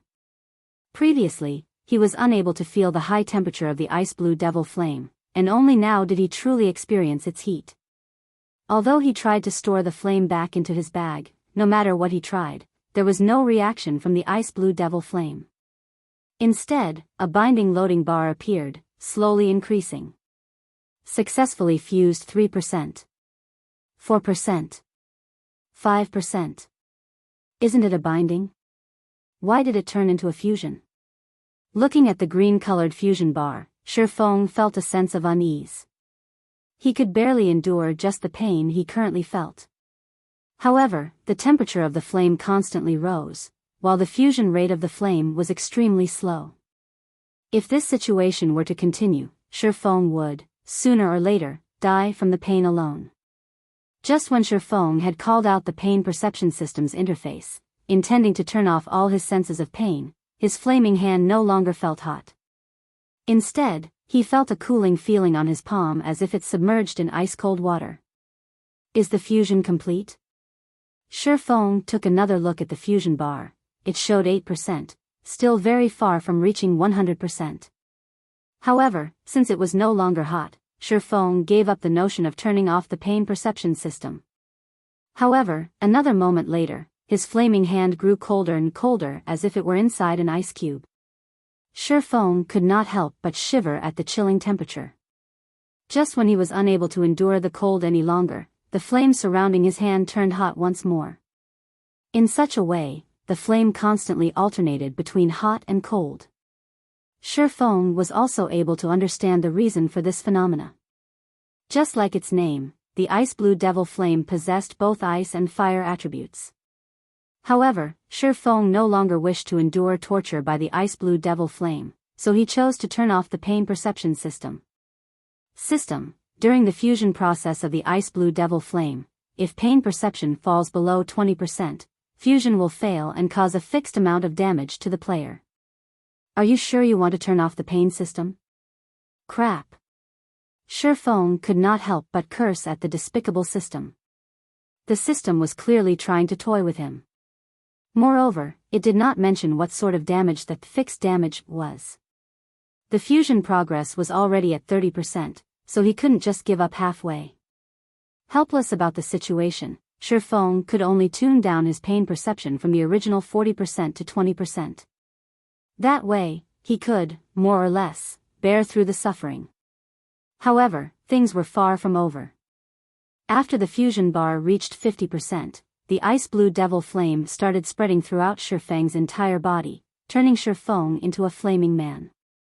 Shi Feng's entire body burned with a deep blue flame, just like the Ghost Rider. Compared to the Ghost Rider's flame, however, the flame burning Shi Feng's body was much more pure and dazzling. Even the ground below his feet started showing signs of melting. The floor of the forging room had undergone special strengthening techniques specifically to resist high temperatures. The floors of the forging room were much stronger than even a secret silver weapon. However, this floor could still not withstand the flames surrounding Shi Feng's body. One could just imagine the frightening temperature that was emitted by the flame. Right now, if someone were to attack Shi Feng using a bronze weapon, the scorching flame would, most likely, melt the weapon before it could even come near Shi Feng. Fortunately, Shi Feng had long since familiarized himself with pain. He had also adjusted his pain perception down to 20%. Otherwise, he really could not endure the ever-changing temperatures of the ice blue devil flame. After enduring the same process for 20 minutes, the fusion of the ice blue devil flame finally completed. The ice blue devil flame has been bound as player Ye Feng's personal belonging. Fusion of the ice blue devil flame completed. After undergoing the tempering of the ice blue devil flame, player's physique has improved. Strength plus 10, endurance plus 10, agility plus 10, ice resistance plus 20, fire resistance plus 20. Able to fully control the ice blue devil flame. Even this is possible? Shi Feng was shocked. Ignoring how valuable the ice blue devil flame was to forgers, Ye Feng did not think that it could even improve a player's physique after fusion. Ye Feng had effortlessly obtained 30 attribute points and 20 points in both ice resistance and fire resistance. Resistance was extremely hard to obtain in God's domain, and a single point increase would have a large effect, not to mention an increase of 20 points. Such an increase was enough to instill despair in many mage classes. If fire magic could originally deal 100 damage to Ye Feng, right now, it would be good if could even deal him 30 damage. Ye Feng then chanted a name in his mind, a deep blue flame appearing in the middle of his palm. This was indeed the ice blue devil flame. Following Ye Feng's thoughts, the flame freely moved about, growing and shrinking. Ice blue devil flame, tier 2 mysterious flame. Can be used in battle to increase damage by 20%, and an additional 40% damage to ice or fire attributed skills. Simultaneously, it increases the success rate for potion making, forging, and cooking by 10%. These attributes had completely surpassed Ye Feng's imagination. In his previous life, he had never received any information regarding mysterious flames being capable of increasing a player's battle prowess. It was also impossible for the mysterious flames to only increase a player's battle prowess in this life. Hence, the only possibility was that the players who obtained mysterious flames did not leak a single word about it, silently enjoying the fortune. Just the mysterious flame's ability to increase the success rate of forging and potion making was sufficient to send all the major powers in God's domain into an uproar. If the information about it being capable of increasing a player's battle prowess leaked, the competition over mysterious flames would become much more intense. Forgers and potion makers would have no chance to obtain a mysterious flame for themselves at all. Mysterious flames were always said to give the greatest benefits to potion making and forging, but in Ye Feng's view, elementalists who learned potion making were the ones who gained the greatest benefits. Originally, an elementalist's damage was very frightening. They were like human cannons. If they were to receive an upgrade to their ice and fire attributed skills, it would leave others speechless. In addition, the ice blue devil flame originally increased its user's damage by 20%, which meant that an elementalist who had the ice blue devil flame would have their damage output increased by 60%. The elementalist possessing the ice blue devil flame could easily kill an MT of the same level with the same quality of equipment in just 2 or 3 moves. Although Ye Feng was not an elementalist, the ice blue devil flame still provided a relatively large increase to his battle strength. With the ice blue devil flame, Ye Feng felt that the future development of his skills should be more directed towards the fire or ice attributes. That way, he could reap the greatest benefits from using the ice blue devil flame. Following which, Ye Feng took out a pile of hard stones and started making advanced whetstones, increasing his forging proficiency. The success rate for making an advanced whetstone was 60%, with the possibility of increasing proficiency by 1 point with each success. Although the increase was not as much as when he made bronze equipment, the time needed to make an advanced whetstone was much shorter. Ye Feng only needed to burn the hard stones in the ice blue devil flame for a short while, followed by a couple of knocks from his hammer, then he would have completed an advanced whetstone. If Ye Feng were to make glimmer chest plates, he would not be able to sell them for a lot of money. After all, there were various guilds currently selling that item. On the other hand, making the high-level bronze equipment and mysterious iron equipment from the forging designs he bought from Stonemer Town was not very efficient. It would be much better for him to just upgrade to an intermediate forging apprentice, increasing his success rate a little earlier. At that time, it would not be too late for him to start using those forging designs. Meanwhile, while Ye Feng made the advanced whetstones, tension rose throughout the entire Red Leaf town. However, it was not only due to the matter of Ye Feng and Martial Union placing a bounty on each other. There was also the crisis after God's domain's evolution. Due to the difficulty of the monsters in the wild increasing, the large influx of newcomers, and Ye Feng's stock clearance of the auction house, the prices of items rapidly increased. Within a short 2 hours, the prices of items had already doubled, causing many players to voice out their complaints. Originally, the money they earned within a day was small. They also needed to buy many items they needed in the wild, such as food and beverages, return scrolls, and such items. There were also the regeneration potions and mana recovery potions. However, the prices for all these items had suddenly skyrocketed. Amongst the items with inflated prices, the highest was equipment. Previously, 20 copper coins was sufficient for a player to purchase a piece of level 2 common equipment.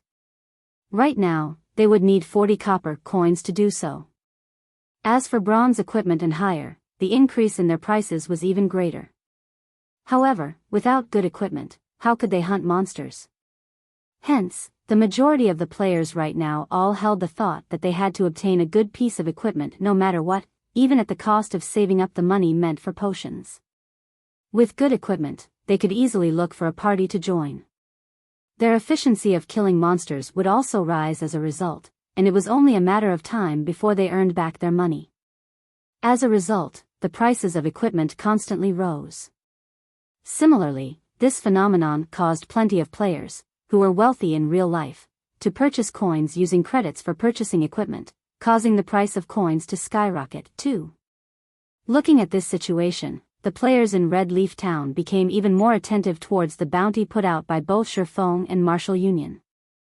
The players, who were previously uninterested in participating, started to take action. There were many experts who began searching for Ye Feng and his teammates, and there were some who set their sights on Martial Union. Forming a party to hunt Ye Feng's party. Must be level 6 or above, with a complete suit of bronze equipment. Those who fulfill the conditions, please gather at my location. Forming a party to hunt members of Martial Union. Must be level 5 or above. Those who wish to make a quick buck, don't miss this chance. Meanwhile, there were plenty of players shouting out party recruitments in the plaza of Red Leaf Town. However, their grinding targets were no longer monsters, but players. Suddenly, Ye Feng and Martial Union's game of hunting lured the players throughout all of Red Leaf Town. Chapter 133, Fire Dance. Inside the Red Leaf Forest, where the green grass was plush like a cushion. A party of level 5 players currently surrounded a group of 3 level 5 forest wolves. The players advanced and retreated in battle familiarly, steadily pushing the 3 forest wolves towards defeat. In a short moment, one of the forest wolves died from the large fireball that flew at it, while the remaining 2 forest wolves only had a small amount of HP remaining. Leader, we're already level 5. We're tired of constantly killing the same forest wolves. Let's just kill the level 6 grassland lion cubs. I hear the loot is quite good. Moreover, everyone can obtain a larger share of experience there, the bold and powerful shield warrior said as he blocked a forest wolf's attack. Forget it. In these troubled times, you forget that everyone from our Martial Union has a bounty on their heads. Each one of us is worth 1 silver coin, and there are plenty of people looking for this transaction. The party leader, an elementalist, shook his head. He felt that the shield warrior's suggestion was too risky. Leader, since when have you become such a coward? A berserker with waxy skin curled his lips, asking disdainfully. Before, when we snatched elite monsters and equipment and even killed the other players, I've never seen you reluctant before. Regardless of what other people say, Martial Union is a famous large guild in Red Leaf Town. I don't believe that those people would be so foolish, daring to kill us. Even if they come, we can kill them off and make a quick buck. The Elementalist party leader nodded, thinking that his subordinate's words sounded logical. In Red Leaf Town, only Martial Union bullied others. Whoever dared provoke them was only seeking death. The Elementalist party leader then said, "All right. After we kill these 2 forest wolves, we'll go kill the grassland lion cubs." Oh yeah. The shield warrior grinned, using his shield to send one of the forest wolves flying. He then followed up with a heroic strike on the other forest wolf, taking away its remaining HP. Immediately after the party from Martial Union killed the final forest wolf, they suddenly discovered that they were surrounded by a team of over 20 players. Moreover, every one of these players was red-named, and clearly, they had already killed a lot of players. Brothers, our luck is good this time. They are all from Martial Union. A red-named female assassin with a provocative body revealed herself from stealth. She wore a smile as she looked at the players from Martial Union. The members of Martial Union immediately felt chills through their bodies. This female assassin was clearly the scout for this entire team. Although she should have been hiding near their party this entire time, they did not detect her presence at all. "What are you all trying to do?" the Elementalist party leader asked in a cold tone, his eyes observing his surroundings. "What are we doing?" The female assassin gleefully smiled at the party leader from Martial Union, saying with a laugh, "Of course, we are here to do some happy things with you. Sister Fire Dance, why are you wasting your breath on them? Let's just kill them and be done with it," one of the rangers standing in the encirclement said, feeling restless. His bow was already knocked and aimed at Martial Union's cleric. The shield warrior from Martial Union knew that they were not a match for these group of players. Hence, he intimidated, "You guys better think through this. You will not have a good ending if you become Martial Union's enemies. By the time we take care of the Ye Feng, we will take revenge on those who dared attack the members of our guild. You guys best consider your actions properly. Don't make a mistake. Is Martial Union really that amazing?" The female assassin named Fire Dance played with the dagger in her hand. Curling up her lips slightly, she said, "Why have I heard that you guys suffered a crushing defeat at the hands of my idol, Ye Feng? Moreover, since you guys dared make trouble with my idol, it's no different than seeking for trouble with me. You should all just die, right here. Brothers, take action. Don't let any of them escape." Hearing Fire Dance's command, the 20-plus players surrounding Martial Union rushed forward. Meanwhile, the female assassin named Fire Dance suddenly appeared behind the party leader from Martial Union. She immediately knocked the elementalist unconscious, her icy-cold dagger slashing across his neck. She then followed up with a backstab and eviscerate, instantly taking the party leader's life, her techniques both quick and efficient. The other members of Martial Union were extremely shocked by this scene, their hearts stopped beating completely. Immediately, they turned and ran. However, would it be that easy to run away? Immediately, the ice walls of elementalists blocked their escape, followed by ice spheres reducing their movement speeds. Several berserkers separately used charge on their targets, followed by breaks, greatly reducing the movement speeds of the members of Martial Union once more. With their fleeing speed slower than even a tortoise, the members of Martial Union died within moments. "Tidy up the loot quickly. We'll be looking for our next target," Fire Dance issued her command. "These fellows sure are fat. They have contributed 3 pieces of bronze equipment to our inventory. It really makes you wonder just how fat Ye Feng's party, which is much more powerful, is," a lean berserker said as he collected the dropped items. He couldn't help but drool when he gazed at the bronze equipment the members of Martial Union left behind. Water Buffalo, are you having ideas about my idol's teammates?" Fire Dance looked at the berserker, smiling faintly as she asked. Immediately, the berserker called Water Buffalo quivered, hurriedly laughing as he replied, "How would I even dare? I was only fantasizing in my mind a little. If I really did look for trouble with them, I would only be there to die at their hands." "Humph. At least you know your limits," Fire Dance snorted. She then turned, departing in search of her next target. Red Leaf Town, slum area, the enchanted bar. Pung. Ironsword Lion angrily smashed the alcohol bottle in his hand after seeing the report from his subordinates. "Who can tell me what is going on exactly? Why is it only our members are dying, while not even a shadow of Ye Feng's teammates can be found?" According to the report from his subordinates, within a short 2 hours, of all the members of Martial Union stationed in Red Leaf Town, 58 of them had already died once. Amongst those who died, 9 of them were even the top echelons or elites of their guild. Not only had they lost a level as a result of dying, they even dropped some of their equipment. This was a huge loss for Martial Union's Red Leaf Town branch.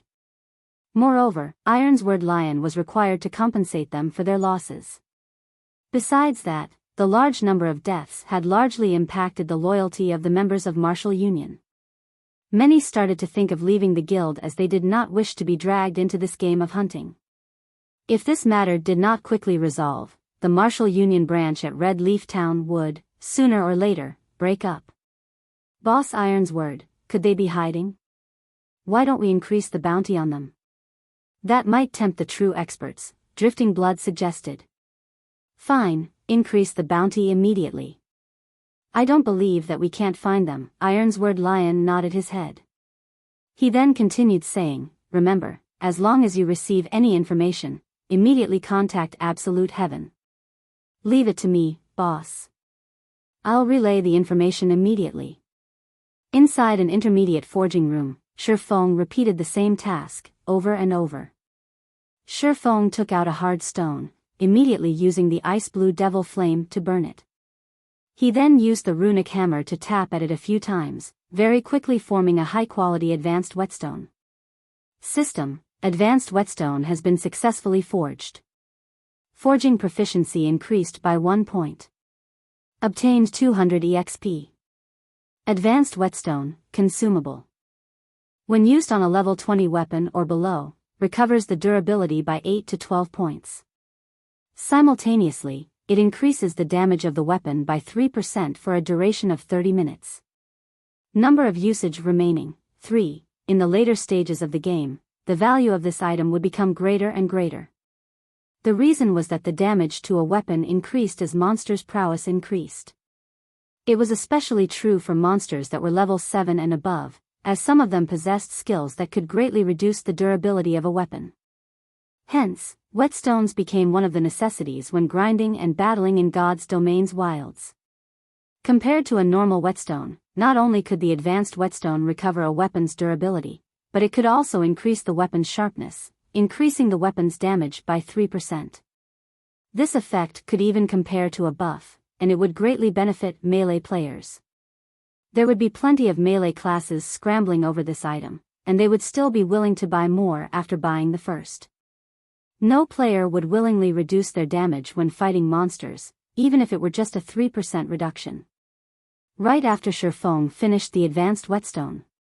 System: Congratulations. You are the first player to be promoted to an intermediate forging apprentice. Obtained 50,000 EXP rewarding 10 runic steel. Chapter 134, Silver Lake. After seeing the system notification, a faint smile appeared on Ye Feng's face. He finally received the promotion to intermediate forging apprentice after making over 400 advanced whetstones. However, to obtain the promotion to advanced forging apprentice, he needed 3,000 proficiency points. He could not achieve such an amount in a short period. Ye Feng looked at his experience bar. It was currently at 94% of level 9, only 6% away from the level 10 threshold. As long as he strived a little further, he would break through that threshold. In God's Domain, there was a huge boost in attributes every 10 levels. When players obtained their first 10 levels, it was an indication that they could enter a city. In a city, players could enjoy various benefits. Not only could they purchase resources not sold in towns, but they could also obtain plenty of high-leveled quests. Players could even purchase bronze equipment at a low price, though that depended on the player's luck. It would also be much easier for players to make money once they reached a city.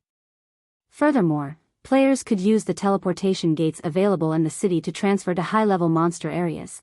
They would not need to waste a huge amount of time on travel, quickly arriving at level 10 or higher monster areas. Moreover, the game of God's Domain only truly began after entering a city. When that time came, the players from tens or hundreds of towns would gather in a city. A single city would have, at the very least, over 100,000 players. Moreover, White River City was one of the 5 largest cities located in Star Moon Kingdom. The number of players that would gather there would exceed 1 million. At that time, the various guilds could centralize their influence completely, displaying the true strength of a guild. This would also increase the competition between guilds. It would be a lot less peaceful when the various guilds competed over the limited resources available. This was the case with all virtual reality games. The resources available were limited, and the best resources and leveling spots would only number so many within a city's region. However, with the huge amount of players, if one wanted to level up and upgrade themselves quickly, they needed to compete over said resources. As a result, those without strength would be eliminated and left behind. Not to mention an independent player, even a small guild would have absolutely no chance of surviving inside a city.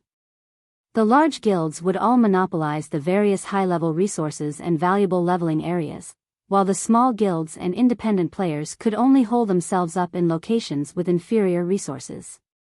Hence, if one could set foot in the city even a moment earlier, the competition they would face would greatly lessen. However, that did not necessarily mean that one would be safe just by entering the city ahead of others. Instead, the more advantages a person possessed before entering the city, the better off one would become afterward. Take Blackwing City for example. If an average player were to enter the city, they would only be there to gain some knowledge and experience, a purely time-wasting endeavor. However, if it were one of the upper echelons of a large guild, things would be quite different. Aside from being able to form a relationship of mutual exchange with guilds from other countries, they could purchase items unique to Blackwing City in bulk. Such benefits would lead to huge improvements of a guild.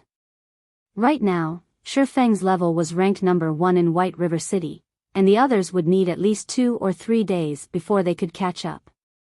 During this time, Ye Feng wanted to increase the gap further. Only then could he carve out a place for the Zero-Wing Guild he wanted to establish in White River City. So this is runic steel? As expected, this is a treasure. Ye Feng took out a piece of blue steel, filled with magic, from his bag, joy filling his entire being. In Ye Feng's previous life, many forgers competed madly for just a piece of runic steel. Even if they managed to buy one, they would treat it like their baby, they would not use it lightly. Meanwhile, Ye Feng possessed 10 pieces of runic steel right now. Runic steel, fine gold rank consumable. When used to forge level 50 fine gold equipment or below, increases success rate by 10%. There is a fixed chance to increase the forged equipment's rank by 1, up to a maximum of fine gold rank. No matter how one looked at it, runic steel was significantly better than the 100 refinement steel. Moreover, it could even increase an equipment's rank. Ha ha ha. With this runic steel, my success rate for forging the Silver Dawn will be even greater now. Ye Feng had purchased all the materials required to forge the Silver Dawn at the auction house. In addition to the materials he had purchased before, he could forge a total of 16 Silver Dawns. Just the cost alone for a single Silver Dawn was over 37 silver coins. Even an elite party needed to raid a hard mode party dungeon half a dozen times before collecting such an amount. Hence, Ye Feng only chose to forge the Silver Dawn after he was promoted to intermediate forging apprentice. Ye Feng took out the forging design for the Silver Dawn, clicking to learn it. He began the process of forging his first Silver Dawn. Previously, before he had obtained the Ice Blue Devil Flame, his success rate for forging the Silver Dawn was only 32%. After the addition of the Ice Blue Devil Flame, the success rate increased to 42%. If Ye Feng used the runic steel, he could further increase it to 52%. A mere intermediate forging apprentice's chance of successfully forging a secret silver weapon was just over 50%. Even a master forger would be flabbergasted at this success rate. The reason was that a basic master forger only possessed a 30% success rate when forging a secret silver equipment, and only a grandmaster forger had a 50% success rate. Ye Feng carefully read through the process of making the Silver Dawn before refining the materials. Ye Feng first used the Philosopher's Stone to obtain a high-purity refinement of the materials. He then placed the materials into the Ice Blue Devil Flame, waiting for them to merge. Ye Feng possessed 100% control over the Ice Blue Devil Flame, so he could merge the materials together to an exceptional degree. However, Ye Feng chose not to include the incomparably precious runic steel in the forging process this time. The first attempt was only for Ye Feng to familiarize himself with the forging process of the Silver Dawn. Moreover, he only possessed 10 pieces of runic steel, and each one of them was worth at least 1 gold coin. The runic steel was extremely hard to obtain, and using it now would just be a waste. If other forgers knew that Ye Feng intended to use the runic steel to forge the Silver Dawn, they would curse at Ye Feng in anger. The Silver Dawn was only a level 10 secret silver weapon, yet, Ye Feng actually thought of using the runic steel to forge it. Such an action was simply maddening. 10 minutes later, the refinement process was complete. Ye Feng looked at the product of his refinement with satisfaction. He then placed the piece of metal on the anvil, using the runic hammer to pound at it. Sparks flew about as the sounds of the hammer striking the metal resounded throughout the forging room. Ye Feng was extremely careful with every strike, afraid that a single misstep would affect the final shape of the Silver Dawn.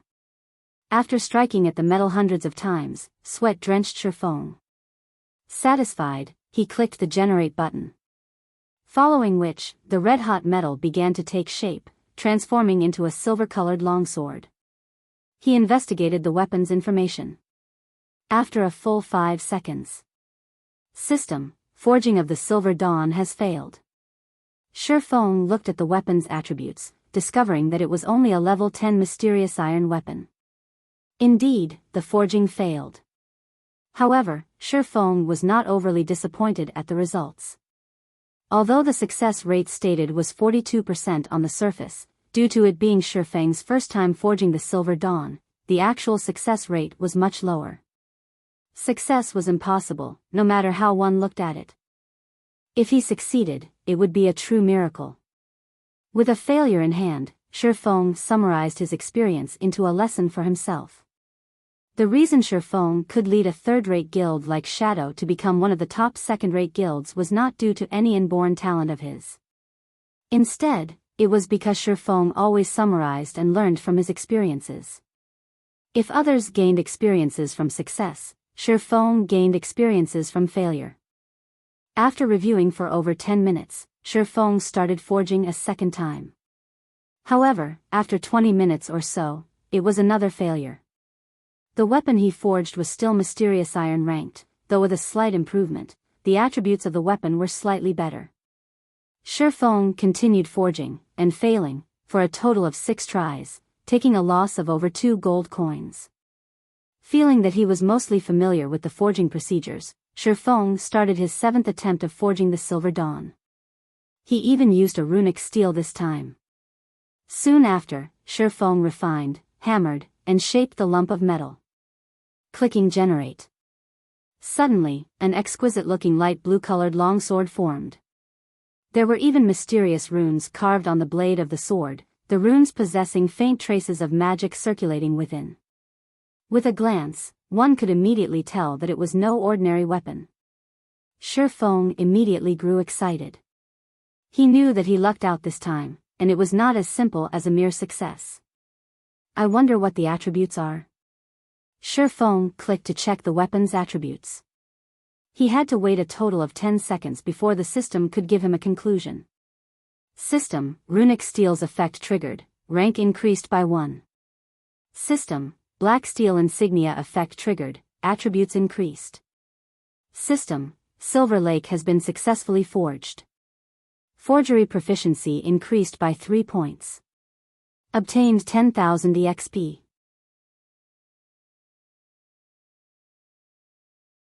Chapter 135, Personal Exclusive. The series of system notifications startled Ye Feng slightly.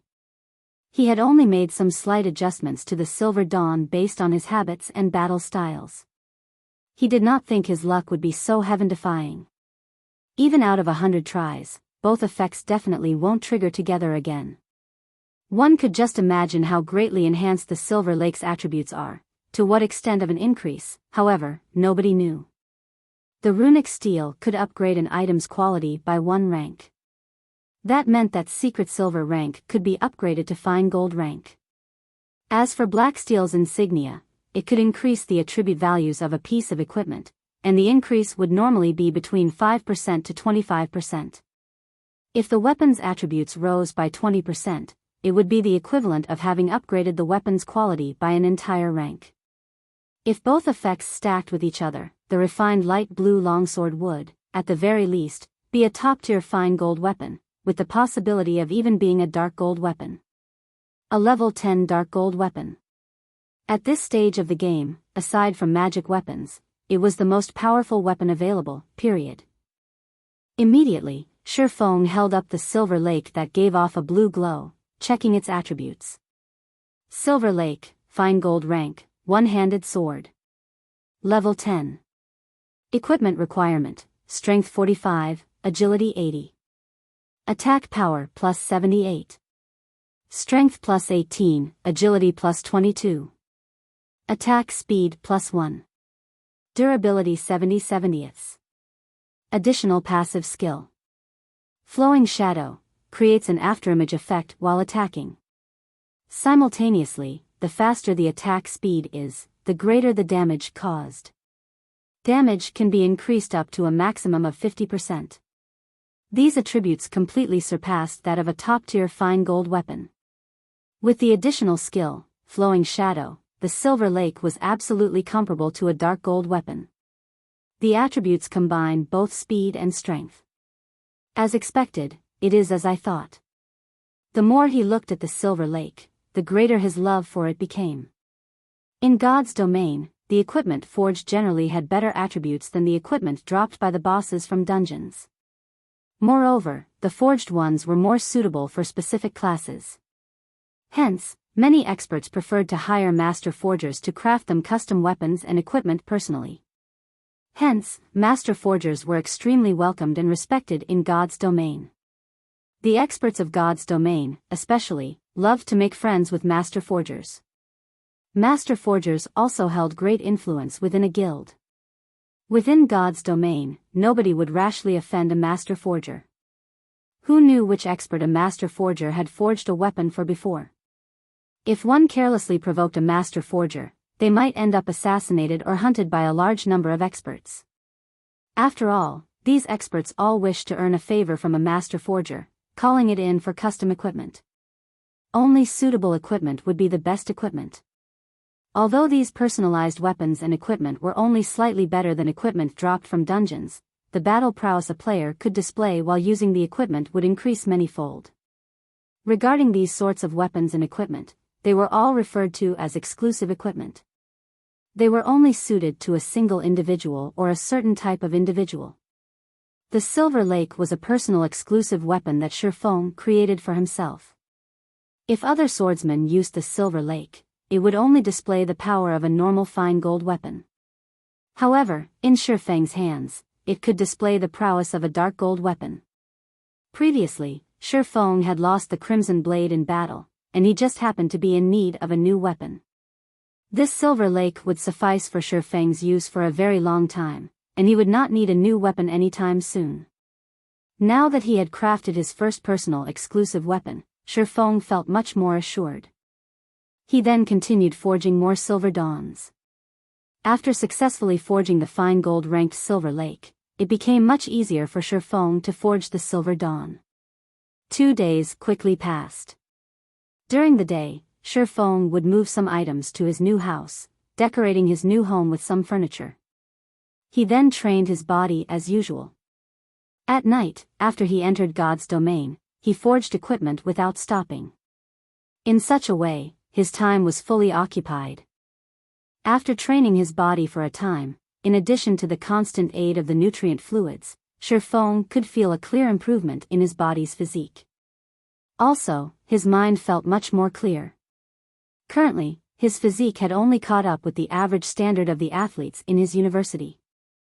As long as he persevered for another fortnight, he might be able to reach the standard of the Fighting and Martial Arts Society's members. At that time, his body could absorb nutrient fluids more efficiently, allowing his mind to become much more active. Meanwhile, during the nights in God's domain, aside from occasionally visiting the auction house to purchase materials and appreciation items, Ye Feng had conducted a large transaction with Stabbing Heart. Ye Feng sold the level 5 to level 7 bronze equipment he possessed in bulk, earning himself over 2 gold coins and over 200,000 credits. Other than that, Ye Feng spent the remainder of his time cooped up in the intermediate forging room. Not only did he forge Silver Dawns, but he also forged plenty of equipment using the bronze and mysterious iron forging designs he obtained from Blackbeard. After he spent all his money on forging equipment, he continued making advanced whetstones. In a period of 2 days, Ye Feng had forged a total of 31 silver dawns, over 200 pieces of level 8 bronze equipment, over 100 pieces of level 9 bronze equipment, over 100 pieces of level 10 bronze equipment, over 60 mysterious iron weapons, over 70 pieces of mysterious iron equipment, and over 2,000 advanced whetstones. If other forgers saw at these numbers, they might faint from shock. Ye Feng's forging speed was simply outrageous. However, the main reason Ye Feng could create so many items was his low rate of failure. After forging so much equipment, Ye Feng's level had long since reached level 10, and he was not that far from level 11. As long as Ye Feng desired, he could go to White River City at any time. However, he did not plan to make that journey yet. At the very least, he wanted to make a trip to Blackwing City first, before going to White River City. According to Ye Feng's understanding, the average players were mostly at level 6, the pro players at level 7, while only those leveling madmen who played the game 24 hours a day might be level 9. Hence, Ye Feng was not in a hurry. Going from level 9 to level 10, the EXP needed was not a small amount. At the very least, it would take over a day to obtain it. Just as Ye Feng prepared to go to the auction house and sell a few more glimmer chestplate forging designs, Ye Feng suddenly discovered an interesting matter. The members of Martial Union, whom he could previously see on the streets, were nowhere to be found. Could Martial Union have disbanded already? Ye Feng was slightly puzzled. He then called out the bounty system governed by the main god system, checking just how many members of Martial Union have died during this period. The collection of bounties in God's domain could be done through the main god system. As long as a player completed a bounty and submitted the appropriate information, the main god system would verify the information. After verification, the bounty previously registered and stored by the employer would be handed over to the player. There was absolutely no need for the employer to personally verify all information submitted, wasting a lot of time in the process. Previously, Ye Feng stored 5 gold coins and 1,000,000 credits in the main god system, enough to burn Martial Union for a month or two. However, now that Ye Feng took a look, he was immediately dumbfounded. The 5 gold coins he placed were no more, while there was still around 800,000 remaining of the 1,000,000 credits. The bounty on a normal member of Martial Union was only 1 silver coin or 100 credits, 5 gold coins meant 500 kills. If it were an elite member of the guild, the bounty was 10 silver coins or 1,000 credits, and 5 gold coins was the equivalent of 50 kills. Such a number was sufficient to send all the elites of Martial Union in Red Leaf Town back to level 0. Furthermore, there was still more than 100,000 credits used up. It had only been slightly more than 2 days since Ye Feng announced the bounty, and yet, so much was gone already. With this, nearly all members of Martial Union stationed within Red Leaf Town had died, several times to boot. This was a devastating and irrecoverable strike to Martial Union in Red Leaf Town. It was no wonder there were no players from Martial Union on the streets. After looking at the numbers and video evidence, Ye Feng only had one word in his heart. Awesome. Having suffered to such a degree had definitely crippled Martial Union. Among all the kill counts, a female assassin held the record for the most kills. She slaughtered over 50 members of Martial Union and none were repetitive. This attracted Ye Feng's attention. After watching the recordings of the female assassin in action, Ye Feng was incomparably shocked.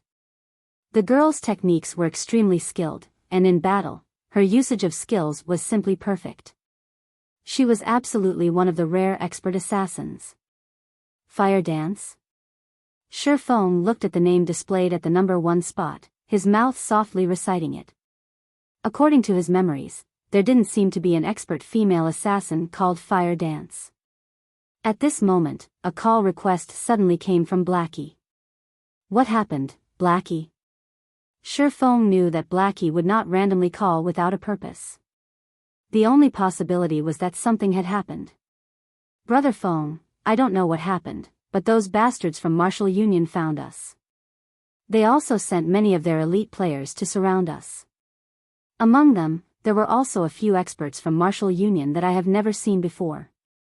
We went all out to break out of the encirclement, but because of my inability, Kola sacrificed himself and stayed behind to cover for us. The others also died as they tried to open a path. Right now, Lonely Snow and I are the only ones left alive. Brother Feng, you need to be careful. You definitely mustn't allow them to discover you. If they do, you won't even have the time to use a return scroll, Blackie said with an extremely hurried tone. Both rage and resistance filled his voice. Ever since he started grinding for levels with Kola and the others, adventuring and going through life and death together, they had long since formed a very deep bond. Now, however, to secure his escape, Kola and the others took the initiative to stay behind and stall the enemies, while he could only run away. Thinking up to this point, even more anger filled Blackie over his own inadequacy. If he could become slightly stronger, he might not have to watch his teammates die, one after another. Where are you? I'll come immediately. Hearing Blackie's report, Ye Feng burned with rage. However, he remained calm as he spoke. Brother Feng, you mustn't come here. There are too many players from Martial Union right now. Moreover, there are several experts here as well.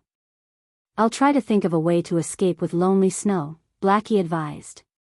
The only reason he contacted Ye Feng was that he worried Ye Feng might accidentally encounter the players from Martial Union. It was not that he did not believe in Ye Feng's strength, but the players from Martial Union simply numbered too many. There were also many experts among them. Ye Feng would have no chance against them. Tell me where you two are, now, Ye Feng said each word coldly, an icy glint flashing in his eyes. Hearing Ye Feng's grave tone, Blackie knew that Ye Feng was serious. Moreover, Ye Feng was very angry. Helpless, Blackie said, we're in Gale Valley. Alright, I'll be there immediately. Be careful not to get surrounded, Ye Feng said. Lonely Snow and I have escaped into the inner regions of the Gale Valley. Shrubs and fog fill this place, so they should not easily discover us. Blackie felt that he should not have contacted Ye Feng. That way, he wouldn't have dragged Ye Feng into this mess as well. Good, then.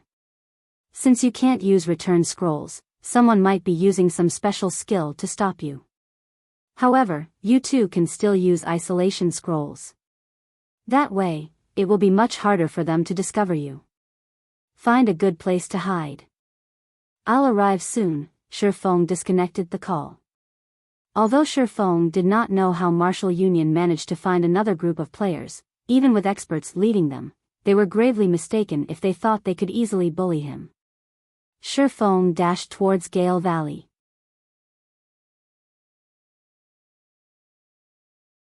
Chapter 136, Resonant Sword. Gale Valley was quite far from Red Leaf Town. For the sake of speed, Ye Feng used a speed scroll without hesitation. Instantly, Ye Feng speed soared, his body leaving behind afterimages as he ran. Crap. Who's that? How can he be so quick? Is he hacking? How could that be? This is God's domain. However, that is truly fast. Before I could get a clear look at him, he was already gone. That person must be an assassin who went full agility with all his speed-increasing skills activated. The players who saw Ye Feng running were all shocked by his wind-like speed. He was no slower than a sports car. Ever since Ye Feng reached level 10 and equipped his new weapon, the Silver Lake, his battle prowess was at least double that of at level 9. Moreover, after players reached level 10, all attributes increased by 10 points and HP by 100 points. Due to this increase, there was a large gap between level 9 and level 10 players. However, compared to the average level 10 player, Ye Feng's attributes were much higher. The Ice Blue Devil Flame alone had greatly increased Ye Feng's attributes, not to mention the magic weapon, Abyssal Blade, and the fine gold weapon, Silver Lake. Furthermore, Ye Feng possessed the complete Silver Moon set equipment, coupled with a few independent pieces of secret silver equipment. He also had the title, might of 1,000, currently equipped. Ye Feng's strength alone reached 93 points. It was absolutely an unreachable amount to the average player. Moreover, Ye Feng's agility had broken through the 100-point threshold, activating the intermediate agility hidden passive skill. Like the wind, it was renowned as a godly skill for battling in the open. With this new passive skill, players' movement speed increased by 15%, attack speed increased by 5%, and the shrubs and brambles of roads and forests would no longer affect him. Simultaneously, consumption of stamina had slightly reduced, greatly improving a player's survivability and ability in battle. Originally, Ye Feng needed to travel for about 2 hours to reach Gale Valley. However, with this new passive skill, it took Ye Feng less than an hour to arrive. The outer region of Gale Valley was a level 8 area, while its inner regions were level 9. Not only was there a large number of monsters in Gale Valley, but the monsters here also traveled in groups. Without a certain amount of strength, one could only seek death by coming to this place. Right now, only a small minority of players dared come here to level up. The Gale Valley was long and narrow. If over 500 players were present, they could perform an inch-by-inch search as they advanced. However, based on the information Blackie provided, Martial Union had only sent around 200 players.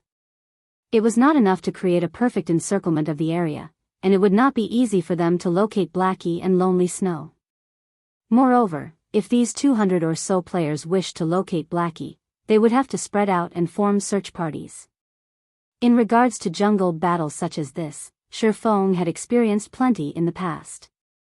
In his previous life, he had done battle with many second-rate guilds, and even first-rate guilds, in forested areas. Although the players involved numbered in the tens of thousands, he still bloodily massacred his enemies. It could be said that Ye Feng was most familiar with these types of battles. For the players who had only recently experienced the evolution of God's domain, however, their experiences of such warfare was nil. As expected, there is a sentry here. Before arriving at the entrance of Gale Valley, Ye Feng had altered his appearance. After entering Gale Valley, with his extraordinary 5 senses, Ye Feng immediately discovered the 4 level 6 assassins hidden around the valley's entrance. These assassins were all scouts of Martial Union specialized in investigation. They were currently tasked to report back all the players who entered the Gale Valley, determining whether or not said players were here as the enemy's backup. With this information, they could allow their members to prepare beforehand and set up an ambush. Unfortunately, Ye Feng had long since guessed this, hence his alteration of his appearance before entering the Gale Valley. Even if the experts of Martial Union knew that someone had entered the Gale Valley, they would not know it was Ye Feng. They would only see him as an independent player, here to level up, and they would not be wary of him. Ye Feng paid no heed to these assassins. Instead, he went deeper into the Gale Valley. Based on Ye Feng's strength alone, it would be extremely easy for Ye Feng to kill these 4 level 6 assassins. However, he would not. Doing so would only alert the enemy of his presence. If he caused the members of Martial Union to become vigilant, he could not achieve the greatest effect when he ambushed them later on. Boss unstable, there's a player entering the Gale Valley. However, he's not the target, Ye Feng, one of the assassins on guard at the valley's entrance reported. Got it, you guys stay on guard there. As long as Ye Feng enters the Gale Valley, immediately report it to me. Also, remember to tail him, and do not let him discover any of you. As long as you all do a good job, you will be members of the guild's elite team in the future, the player called Unstable commanded seriously. Yes. After finishing his report, the assassin grew extremely excited. He became much more serious as he silently awaited by the entrance for Ye Feng. However, he did not know that the person he mentioned had long since entered the Gale Valley. After Ye Feng entered the Gale Valley, he constantly advanced, through the treetops. He utilized his heightened vision to observe the surrounding situation, making accurate decisions. Someone's here. Very quickly, Ye Feng detected sounds of battle from the forest a short distance ahead. Moreover, it did not seem like a small battle. Immediately, Shi Feng stealthily closed in on the origin of the sounds, intending to discover more about the situation. If it were only a battle between players and monsters, there would not be so much movement. Moreover, the closer Shi Feng was, the clearer the sounds of metal clashing against metal and the ear-piercing screech of blades and swords interweaving with each other. Could they have discovered Blackie? Shi Feng shook his head, feeling that the possibility was extremely low. Previously, when Blackie contacted him, Blackie stayed in the level 9 inner regions of Gale Valley. Meanwhile, this was the level 8 area of Gale Valley, and there was no way Martial Union had encountered Blackie. When Shi Feng leaped up to one of the trees closest to the scene of the battle, he discovered that it was indeed a conflict between players. Moreover, the battle was very intense. The weaker of the two parties only had 6 players remaining, and they did not even have a healer. Meanwhile, the players bearing the guild emblem of Martial Union were still considerably strong. They had a total of 18 players remaining, with 3 of which were healers. Amongst the healers, 2 were level 7 clerics, while 1 was a level 8 druid. They all wore matching bronze set equipment mixed with a few pieces of mysterious iron equipment. The rest of the players also had relatively good equipment, and the lowest leveled among them was a level 7 player possessing a complete set of bronze equipment. These 18 players were elite members of Martial Union. If they were not elites, they would not possess such levels and equipment. They looked even stronger than the elites Shi Feng had faced off with before. Since when did Martial Union possess so many elites? Shi Feng was slightly puzzled. Logically, Martial Union should have long since been crippled after dying so many times. So, how did so many elites suddenly appear? Moreover, every one of them possessed good equipment, and compared to Martial Union at its peak, they were much stronger. In Red Leaf Town, their power could rival that of a third-rate guild. It was truly an unfathomable situation. Little girl, don't even think of escaping this time. Just obediently wait for your deaths. The commanding team leader from Martial Union sneered as he looked at the female assassin possessing a sexy body. Looking at the hot female assassin, she had an attractive oval face, slender eyebrows, and eyes as clear as water. The girl was very beautiful, like a dazzling pearl or fluorescent jade, and beneath her appearance, she hid a faint lovely tenderness. Aren't you thinking too highly of yourselves? You want me to stay put and let you kill me? Dream on. Even if I die, I'll take you guys with me. The provocative-looking girl glanced at the swordsman team leader, the corners of her lips curling up slightly as she said disdainfully. Sister Fire Dance, you should leave. Let us hold them off for you. If we continue dragging this on, none of us will get away.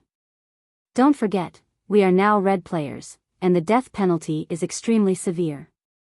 At the very least, we would lose 2 levels and 3 or 4 pieces of equipment, the berserker beside the girl softly suggested. Although the berserker spoke in a very soft tone, Shi Feng, who possessed extraordinary 5 senses, managed to hear him clearly. Fire Dance? It was no wonder Shi Feng thought that the female assassin looked familiar. It turned out that she was Fire Dance, the female assassin who ranked at number 1 for killing the members of Martial Union. It seems that I have to lend some help this time. Shi Feng faintly smiled as he stood on the branch. Even if he were not familiar with Fire Dance, he would still lend her some help. The reason he came here was to kill everyone from Martial Union, creating rivers of blood. He wanted to teach the players from Martial Union what the rage of an independent player truly meant.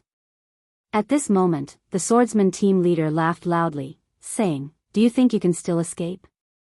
The moment we discovered you, we called for all our comrades to hurry over. We have long since surrounded this place. If you can still manage to escape, I'll eat this great sword of mine."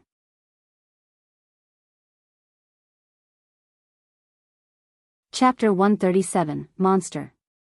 It seems they will bury us here. Our only choice is to carve out a trail of blood, Fire Dance said. After hearing the swordsman team leader from Martial Union speak, Fire Dance's expression turned grim, gritting her teeth slightly.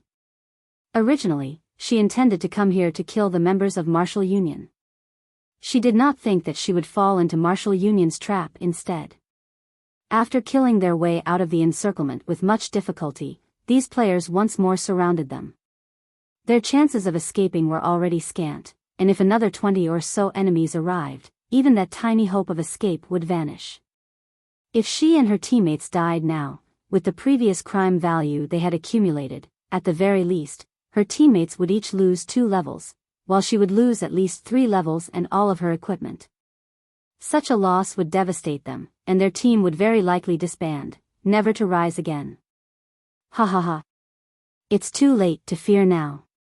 Originally, we prepared this ambush for the Ye Feng, but I never thought you guys would send yourselves to death. From now on, the fine equipment that you guys use will belong to us. Brothers, go. Leave that little girl for me to deal with. The swordsman team leader licked his lips as he spoke, his eyes revealing an undisguised greed as he gazed at Fire Dance's sexy body. Naturally, Ye Feng, who was hiding in the forest, heard the entire conversation. Although he knew Martial Union definitely had some hidden plot, it turned out that they planned to set a trap for him all along. Previously, he had stayed inside the forging room, creating equipment. Moreover, he had also altered his outward appearance, making it impossible for Martial Union to find him. Hence, they chose to take action against Blackie and the others, using them to lure him out. At the same time, they would set up a trap and surround him. Unfortunately, although they had prepared for a variety of situations, they missed out on 2 important points. First, Ye Feng possessed the demon mask that allowed him to disguise his character's appearance and information easily. Second, they gravely underestimated Ye Feng's current strength. Brothers, follow me and let's kill our way out. At this moment, Fire Dance chose to take the initiative and launched an attack. In the blink of an eye, she rushed towards the spot where the encirclement had the least amount of players. Before the berserker standing there could react, Fire Dance's dagger had already pierced the back of his head, forcing him into a fainted state. Fire Dance immediately followed up with a backstab, assassinate, and eviscerate, instantly removing half of the berserker's HP. The other members of Fire Dance's team also rushed forward with her, breaking through the encirclement. However, just as the several level 7 players fell to critical health, a dazzling white light surrounded their bodies, recovering over half of their total HP. Moreover, those players were not just weaklings. They stubbornly held back the members of Fire Dance's team, not backing down in the slightest. Mages, go all out. Clerics, cast your shields. Rangers, mark the assassins. Do not let them get away. I don't want to become a laughingstock for the players in Blue Water Town, the swordsman from Martial Union commanded as he similarly charged at Fire Dance. Including herself, Fire Dance's team only had 6 players remaining. Each of them faced off against 2 or 3 enemies. Their enemies also had healers constantly replenishing their health. They had no chance for victory at all. Moreover, with the constant bombardment from the backline mages of Martial Union, Fire Dance lost another 2 of her teammates in the blink of an eye. Is this really it for us? Fire Dance watched her comrades fall in front of her eyes, her heart bleeding at the sight. However, Fire Dance had no time for anger as she faced off against 3 enemies at once. One of the 3 was also the team leader from Martial Union. However, in addition to being outnumbered, she also had to deal with the constant attacks from the mages. As a result, her HP reduced continuously, while a majority of her skills were on cooldown. She could only dodge the incoming attacks to reduce as much damage as possible. Ha ha ha. Little girl, if you wish to blame someone, then blame the Ye Feng of yours for standing out. All who go against Martial Union will earn a fatal ending. However, you can be relieved. That Ye Feng fella will sooner or later accompany you as well. Just when the swordsman thought that victory was in his grasp, a black figure silently appeared behind Martial Union's healers. Nobody had even discovered the appearance of this person. Without anybody noticing, 2 sword lights pierced through one of the level 7 clerics, causing damages of -397 and -542, instantly killing him. Only when the cleric died did the second cleric and druid notice an enemy right beside them. Moreover, this new enemy instantly killed one of their comrades. My. The other cleric attempted to yell out in fright, yet, he suddenly discovered that he was unable to yell out. He did not know when it started, but at this moment, both his abdomen and neck spurted out fresh blood. Moreover, when he turned to look at the druid beside him, he noticed that the druid was in a similar situation. However, neither of them noticed that, in actuality, they had been attacked at the same time as the first cleric. Only, their reactions were slightly delayed, failing to notice their own HPs had already to 0. Staring at each other, they both fell forward, their visions turning a dull gray. That's 3 down. Shi Feng's eyes flashed with a cold glint. He then shifted his cold gaze to the mages nearby. Based on Shi Feng's current attack power, even if he did not depend on the Ice Blue Devil Flame's damage increase and did not use any of his skills, he could still kill any cloth armor classes of the same level with only 2 strikes from his swords. 2 swords, 6 images. With Shi Feng's current attributes, it was an easy feat, and there were burdens when doing so. Moreover, the faster Shi Feng's sword slashes were, the greater the damage the Silver Lake could cause. If Shi Feng's speed reached its pinnacle, it might even be possible for him to instant kill a cloth armor class with just a single sword strike. In an open battlefield like this, Shi Feng was just like a harvester, reaping players' lives. With Shi Feng's current attack speed, if other players did not activate their extraordinary state, they could not block Shi Feng's attacks at all. Without a doubt, they would instantly die. Meanwhile, the current players able to activate the extraordinary state were usually melee classes, such as the swordsman team leader. Only with it could they possibly have a chance to react and retaliate against Shi Feng. However, even then, it was only a possibility. Shi Feng then activated Wind Blade, rushing towards the nearest elementalist of Martial Union. Are you healers dead or what? Don't you even know how to heal? A low HP assassin of Martial Union cursed.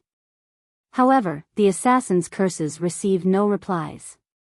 Seizing the opportunity, Fire Dance, with her accumulated 3-star energy, used Eviscerate to finish off this assassin. The backline mages witnessing this scene all turned to look at the healers behind them, intending to find out what had happened. However, the moment one turned, he immediately discovered a dark shadow sliding across his neck, with another blue shadow piercing through his chest. His HP bar displayed before him rapidly decreased. Soon after, his vision darkened, and his life extinguished. After killing the elementalist, Shi Feng turned towards the other mage classes. "Leader, there's a monster ambushing us," a summoner at a distance shouted in fright after witnessing this scene. However, before he could even get a clear look at this ambusher, the level 7 elementalist was already dead. Such a scene caused this summoner to have shivers all down his body. "Can't you see that I'm busy here? If it's just a monster ambush, don't you know how to deal with it yourselves?" the swordsman retorted angrily. At this moment, he still exchanged moves with Fire Dance, and he could not afford a distraction. "It's just a monster, where's the need to report even that? Are you an idiot or what?" Hearing no reply from the summoner, the swordsman thought his subordinate turned to deal with the monster. Hence, he focused more on his battle against Fire Dance. In reality, however, the summoner already lay beneath Shi Feng's feet. The 3 mages nearby who attempted to escape were dead as well. Meanwhile, Shi Feng's name turned a crimson red, as if it would bleed at any time. Currently, only 3 players remained on Fire Dance's team, and all 3 of their HPs were almost gone. Meanwhile, Martial Union still had 9 melee players whose HPs were above 50%. "Leader, something's not right. I'm already at half health, but the healers haven't healed me yet," a berserker shouted. "Crap, what are you healers doing? Do you not want to play anymore?" the swordsman bellowed after discovering the problem as well. However, just after he finished his bellow, he suddenly felt a chill down his back. He hurriedly rolled to a side, dodging. Immediately after, 3 sword images pierced through the space he stood before. The 2 other players in front of him were not as lucky. Both of Shi Feng's swords pierced through their backs. Without even knowing the cause of their deaths, both of their bodies fell lifelessly to the ground, their eyes wide open. As the leader, the swordsman was the strongest among the entire team. However, when he saw this scene play out before him, he suddenly felt cold throughout his body. Being able to kill both of his comrades instantly and without using any skills to boot, just how heaven-defying was this person's attack power? Who are you? Why are you acting against us? The team leader gathered up his courage, angrily shouting, "Do you know who we are? We are members of Martial Union. If you don't wish to die, leave this place immediately. I can still let you off the hook." However, he suddenly heard the reply whispered from behind him. "The ones I'm here to kill are precisely you from Martial Union." The swordsman team leader turned his head, his complexion turning pale instantly. Previously, the mysterious player standing in front of him had, in the blink of an eye, arrived at his back, giving him a cold smile. Before the swordsman team leader could even scream, Ye Feng sent a chop at him. The pitch-black abyssal blade pierced through his chest, causing over -700 damage, instantly dropping his HP to 0. Pairing up silent steps and chop, Ye Feng had killed off the level 8 swordsman team leader. Meanwhile, Fire Dance, witnessing this scene from a distance, was utterly dumbfounded. This mysterious player had instantly killed the swordsman team leader, whom she had difficulty dealing with. Is this mysterious player truly a player? He can't be a ghost of God's domain, right? After the team leader of Martial Union died, the other members were all fear-stricken. After witnessing Ye Feng's extraordinary speed and frightening damage, they all felt unprecedented fear. Is this even a player? He can't be a monster, right? This way of thinking reverberated in the minds of these players, causing them to tremble with fear. Although Fire Dance had good technique, at this moment, she did not dare to make any careless movements. She could only watch in silence, and unknowingly, a streak of sweat rolled down from her forehead. When faced with this mysterious player before her, Fire Dance's instincts were telling her that, if this mysterious player wanted to deal with her, death would be the only outcome for her.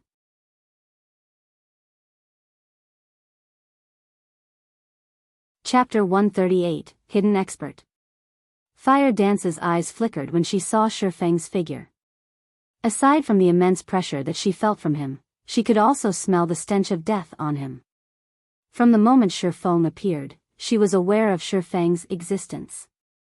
However, Ye Feng's movements and battle techniques were just too quick, to the point where she even questioned her own senses. Only when the team leader died was she shocked out of her daze. From the death of the first cleric to the death of the swordsman, only a short 5 seconds had passed. Every time Ye Feng revealed himself, another player fell to the ground, blood spurting from their bodies. Ye Feng was like the Grim Reaper, harvesting the lives of Martial Union's members. One could only describe Ye Feng's movements as erratic. Ye Feng also wore a pitch-black hooded cape that hid his face. In addition, the demon mask hid his name, level, and other information. Aside from his HP bar, there was nothing else to see. It would not be strange even if he received the same treatment as a monster. The only reason Fire Dance knew Ye Feng was not a monster was that she had overheard Ye Feng speaking to the swordsman team leader in a low tone. However, the fact that Ye Feng was not a monster, but instead, a player, shocked Fire Dance even more. Just how high were Ye Feng's attributes for him to be so strong? Meanwhile, Ye Feng felt nothing unexpected about the feats he had just accomplished. The attributes of these players was not even half of his own. Virtual reality games were just that cruel. Although the gap of attributes between each level was small, when accumulated to a certain degree, the gap in total strength would be massive. Quick, escape. That's a monster. I'm not fighting anymore, that monster is just too scary.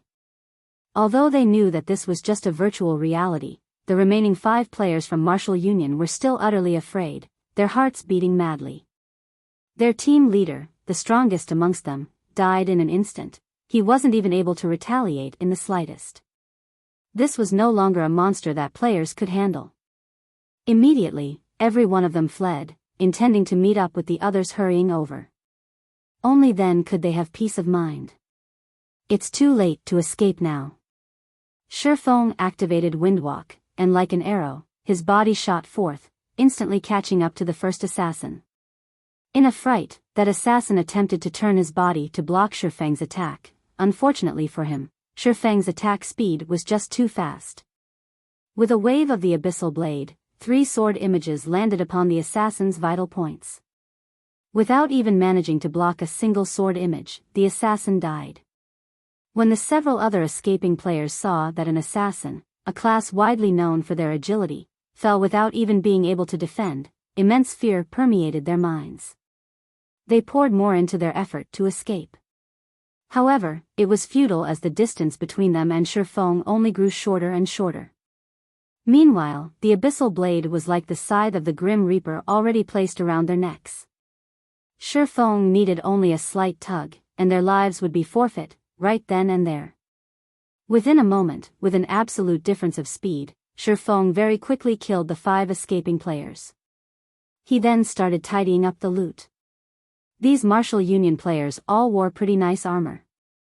A majority of them were all fully equipped with bronze equipment, and some even had a few pieces of mysterious iron equipment. However, the equipment was all just level 4 or level 5 equipment. Meanwhile, they each dropped at least 1 piece of equipment after death. 18 players meant 18 pieces of level 4 to level 5 bronze equipment. If Ye Feng sold it all, he could make a small fortune. While Ye Feng picked up the drops, Fire Dance, standing at a distance, held her delicate hand over her madly beating heart. Slightly calming her emotions, she picked up the courage to walk towards Ye Feng, saying in gratitude, "I am called Fire Dance. Thank you for saving us." Originally, Fire Dance despaired, having prepared for her death.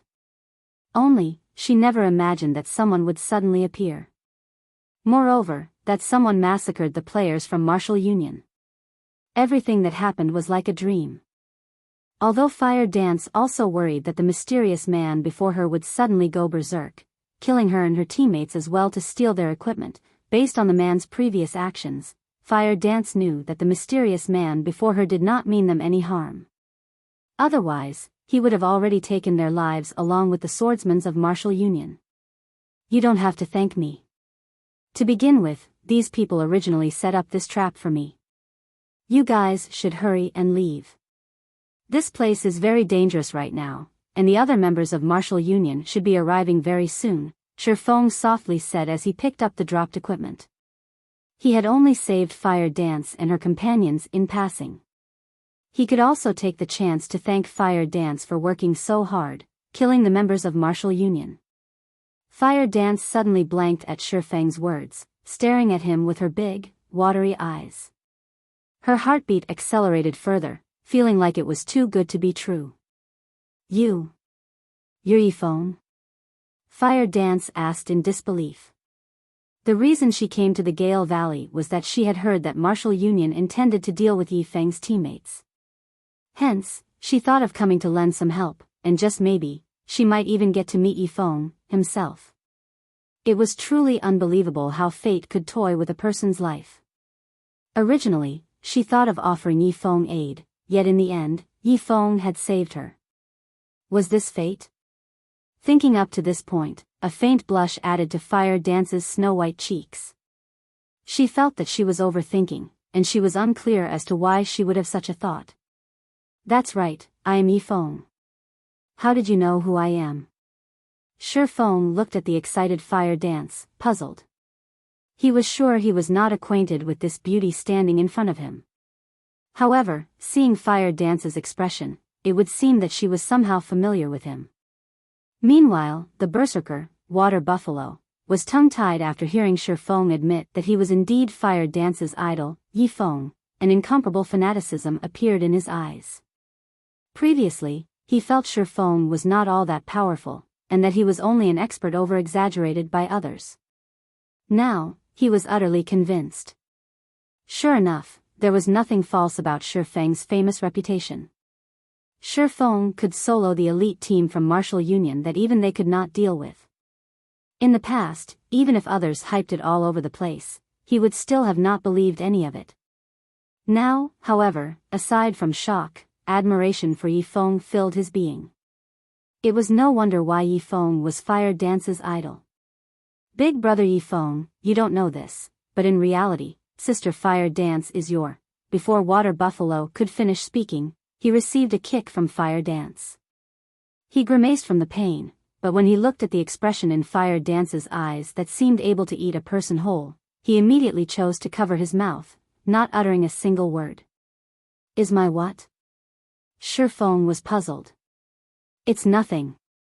Water Buffalo is just having an epileptic fit. Big brother Ye Feng, won't you leave with us? Fire Dance slightly shook her head. She then worriedly said, this time, Martial Union has sent over 200 men here. They have long since surrounded this entire area. There are also several powerful level 9 experts, and all of them are wearing sets of mysterious iron equipment. They killed many of our teammates. If they surround us, we will have no chance of escaping at all. Big brother Ye Feng, it is not too late to escape. If we wait any longer, we'll lose the chance. If it weren't for those experts, her team would not have incurred such huge losses. Level 9 experts, is it? Ye Feng was slightly shocked. The current level 9 players in Red Leaf Town were experts at the pinnacle. Now, however, several level 9 hidden experts suddenly appeared here. Moreover, they were all Martial Union's men. However, so what if they were level 9 experts? Since they wished to deal with him, he would receive every one of them. It just so happened that he could use them to test his sword. You guys should hurry up and leave. I'll stay here and take a look at these experts.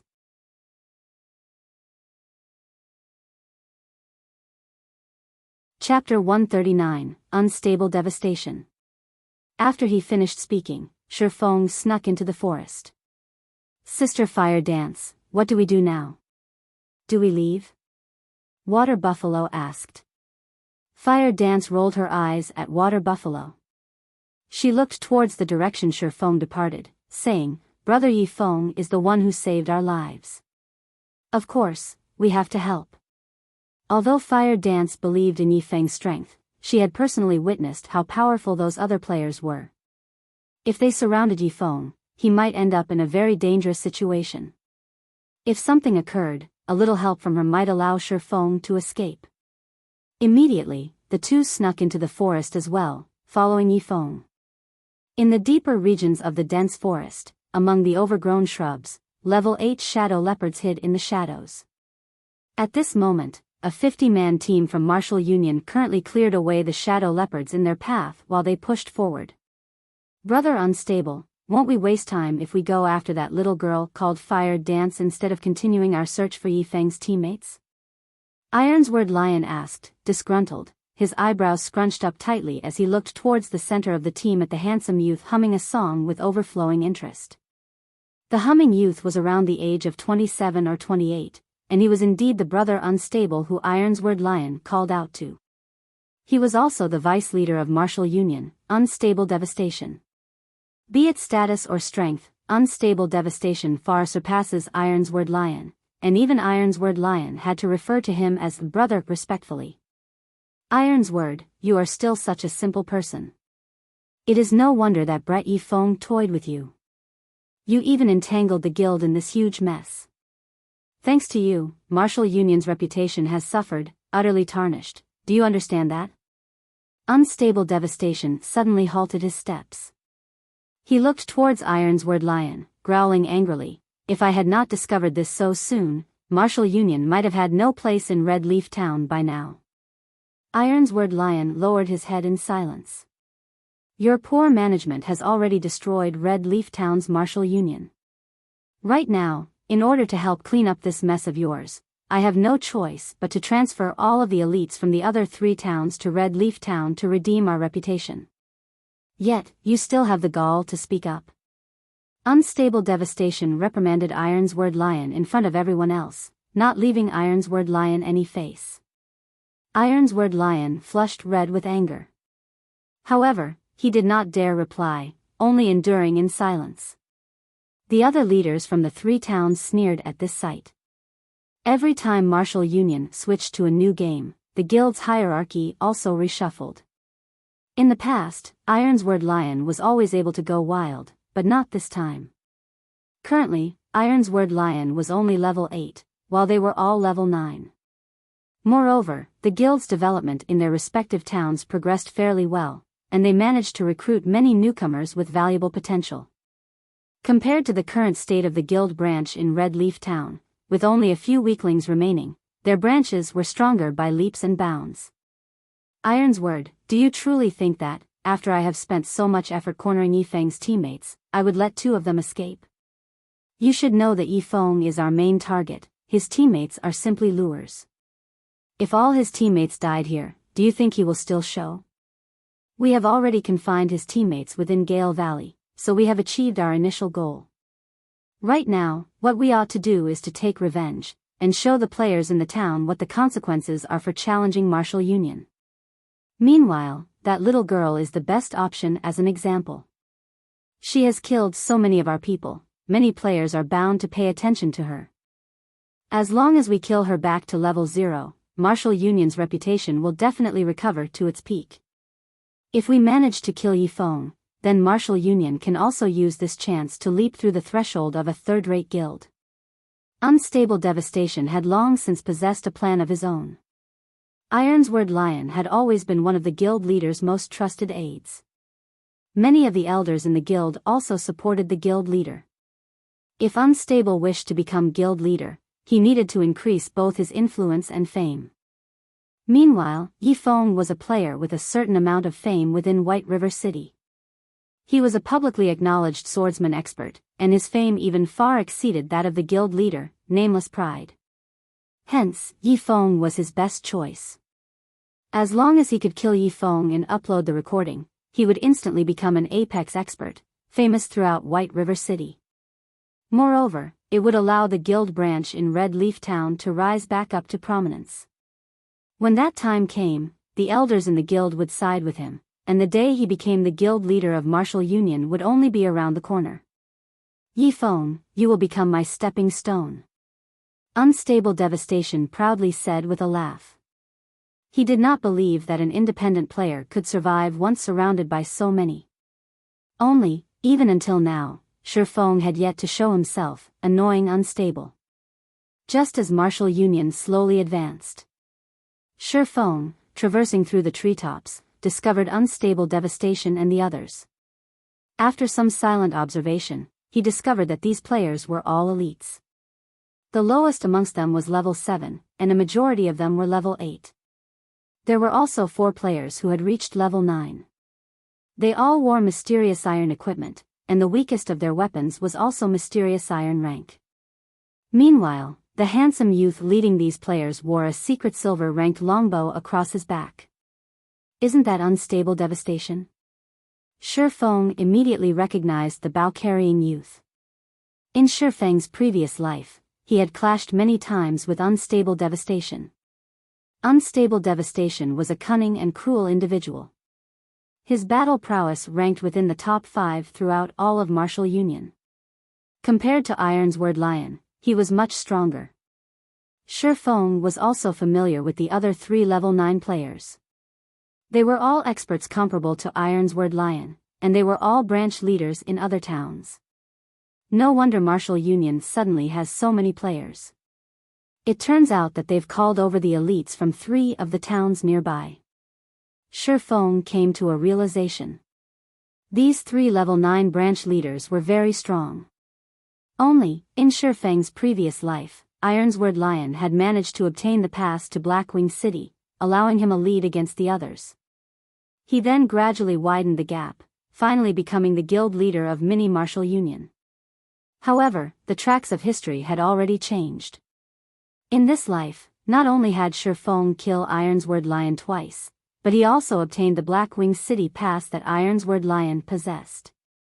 Ironsword Lion's life was fated to end in a tragedy, and he naturally was much weaker than the other 3 branch leaders. If it were during the previous life, if Ye Feng met any one of these leaders, he would have had to proceed with extreme caution. If he met 2 of them together, he would definitely need to avoid them. Now, however, although all 5 of them were together, Ye Feng had no intentions of leaving. The situation was different this time. Not only did Ye Feng possess a magic weapon, but he had also obtained the ice blue devil flame and many other pieces of equipment that were top tier at this stage of the game. He also had the advantage of levels, so he naturally possessed the confidence to battle. Even if he couldn't win against them, he could still escape them. At this moment, Unstable Devastation had yet to learn that one of his elite teams had been wiped out. That was because players needed to wait 10 minutes before reviving at the graveyard. Within 30 minutes of revival, players could not transmit any information or communication. Hence, Unstable Devastation and the others did not know that Ye Feng had arrived. They were not cautious in the least, and it was a perfect chance for Ye Feng to launch and ambush them. Hence, Ye Feng continued to follow his target's unhurried advancement. While they traveled, the team maintained impressive positioning. Their healers stayed in the middle, while Unstable Devastation and the other experts walked beside them. Moreover, the players in the center of the formation only watched the players at the front battle, with no intentions of killing the monsters themselves. This way, it would be difficult for even a top-tier assassin to attack the healers. Meanwhile, the players in the outer layer would not move further than 15 yards from the center. If something unexpected occurred, they could immediately lend aid. Ye Feng did not seek a frontal confrontation. Instead, he would take advantage of his speed to slowly chip at the outer layer of this team. Soon after, Ye Feng silently closed in on them. Within a short moment, the players of Martial Union met with a group of Shadow Leopards. An extremely ferocious level 8 chieftain-ranked Shadow Leopard King led the small leap of Shadow Leopards. Ye Feng felt that this was his chance. He crept closer to the team, hiding in a bush and waiting. Time passed, bit by bit. The guards around the Shadow Leopard King were all dead, and the king was the only one left. The players of Martial Union grew very excited. Seeing as good equipment was about to drop, they all became much more serious and focused on the battle. They remained completely unaware of Ye Feng, already positioned on the tree above their heads. MT, make sure to dodge its skills, don't let its claws land on you. As for everyone else, hold off as many strikes as you can. Healers, go all out with your heals. Unstable Devastation was also excited. Immediately, the speed at which the arrows fired from his bow accelerated. Unstable Devastation did not think that his luck would be so good as to allow him to meet a level 8 chieftain. This kind of field chieftain would not just drop a single piece of equipment, but would normally drop several. Based on the Shadow Leopard King's level, at the very least, it would drop level 7 or level 8 secret silver equipment and possibly fine gold equipment. Mysterious iron equipment was considered high quality at this stage of the game. In the entire Martial Union, the total amount of secret silver equipment they possessed was no more than 10 pieces. It was obvious just how precious they were. Meanwhile, the Shadow Leopard King before them had the possibility of dropping fine gold equipment. Compared to secret silver equipment, it was much rarer, and its attributes were much higher. Currently, not a single person in Martial Union possessed a piece of fine gold equipment. Not to mention Martial Union, even those third-rate guilds did not possess a single piece of fine gold equipment. Only second-rate guilds or higher possibly owned such an item. However, only the guild leader or vice leader would have access, while elite members could only look at it. It would be impossible for them to obtain it, as it would be the symbol of a guild status.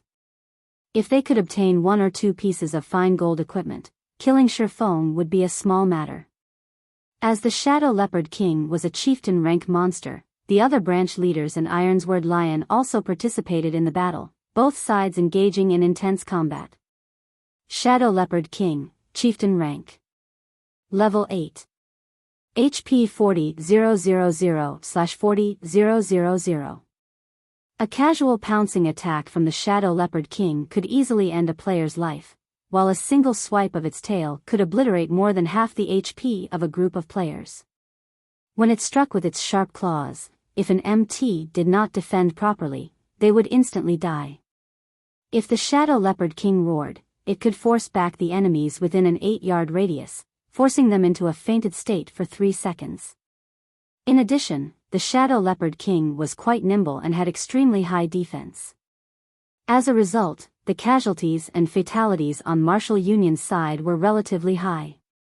Meanwhile, the damage Martial Union inflicted was limited. The strongest player among them, Unstable Devastation, could only cause -40 to -50 damage to it, while the others could only manage slightly over -10 damage. Fortunately, there were plenty of players on Martial Union's side. With a total of 50 players surrounding the Shadow Leopard King, they managed to shave off a lot of the monster's HP. The Shadow Leopard King's HP steadily fell, and when its HP was about to reach 50%, Ye Feng immediately used Phantom Kill. Controlling his doppelganger to circle the group, Ye Feng prepared his doppelganger to ambush the mage classes and healers.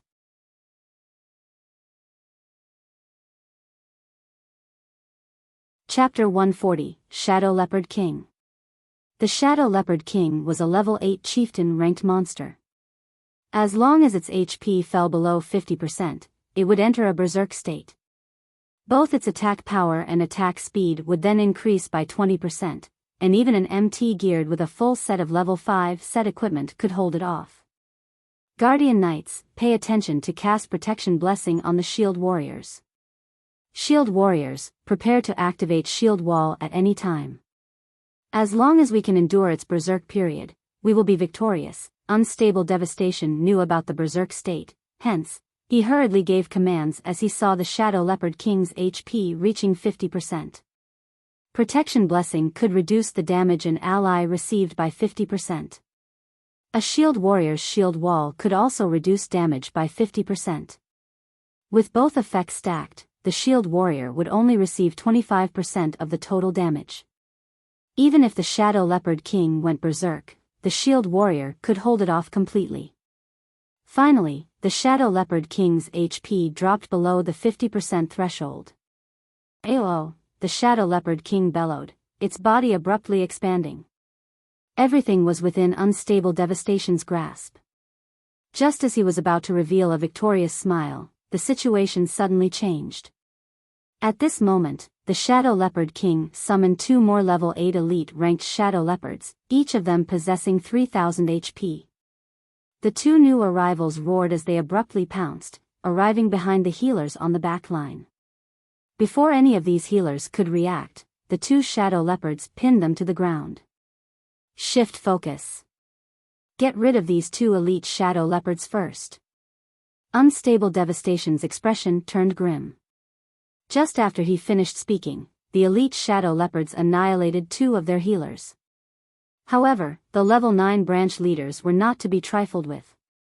Just after the 2 elite Shadow Leopards killed the healers, they moved into position to fend off the attacks of these 2 monsters, preventing the damage from extending any further. However, with the loss of 2 healers, the pressure the core MT faced greatly increased. Even with Protection Blessing and Shield Wall, every attack he received from the Shadow Leopard King exceeded over -300 points. On the other hand, his own HP did not even exceed 1200 points. Moreover, the attack speed of the Shadow Leopard King was very quick. If it were not for him constantly dodging its attacks, he might have long since died already. Just with the Shadow Leopard King going berserk, Martial Union had lost over 5 players in the blink of an eye. The Shadow Leopard King's tail swipe took out 3 melee players. All 3 were instantly thrown and died while in midair. Hold on for a little longer. Its berserk period will be over soon. Watching his team members die, one after another, Unstable Devastation became very depressed and annoyed. The players he had brought with him were all elites, and every death was a huge loss to Martial Union. Fortunately, they could revive these players, greatly reducing the lost EXP. However, as long as they could kill the Shadow Leopard King, all of the losses would be worth it. Just when everyone from Martial Union thought the situation had stabilized, Ye Feng's doppelganger used Wind Blade, arriving behind a Cursemancer. The Cursemancer had completely concentrated on the Shadow Leopard King, chanting incantations. He paid no attention to the surrounding situation at all. Due to all of Gale Valley falling under Martial Union's control, the risk of an ambush was non-existent. Hence, the Cursmancer was very much at ease. However, such a way of thinking was a big mistake. After the doppelganger's sword pierced through the Cursmancer's back, it then followed up with a chop to the Cursmancer's head. The doppelganger followed up with another normal attack. Although the doppelganger only possessed 50% of the original body's attributes, just 50% of Ye Feng's attributes was terrifying. It could compare to a level 10 swordsman geared with a complete set of level 10 bronze set equipment. Moreover, the doppelganger's target Cursmancer was only level 7, wearing only level 4 and 5 bronze equipment. The difference between them was like the difference between heaven and earth. In the blink of an eye, 3 damages of -189, -468, and -266 appeared above the Cursmancer's head. Ye Feng's doppelganger instantly killed the Cursmancer, whose HP was less than 700 points. The Cursmancer's death quickly alerted the other mage classes. "Someone's kill-stealing," an elementalist shouted, startled. The surrounding mages all felt a heavy pressure weighing down on them. This intruder finished off a level 7 Cursmancer in just 3 moves. If this mysterious swordsman closed in on them, only death awaited. Without delay, Ye Feng's doppelganger used Thundering Flash. 3 streaks of lightning arced towards the nearest 4 mages, immediately sending all 4 of them into a fright. Among them, 2 elementalists instantly reacted, using Blink to dodge the lightning. Meanwhile, the Cursmancer, who did not possess Blink, threw himself to the ground, barely avoiding the attack. However, the last of the 4 mages, the Summoner, was not as fortunate. As he was closest to the attack, even though he, too, attempted to dodge, he was late by a breath. Without a hint of suspense, the level 5 Thunder Flash instantly fried him to a crisp. Although the doppelganger only managed to kill a summoner, a smile appeared on its face.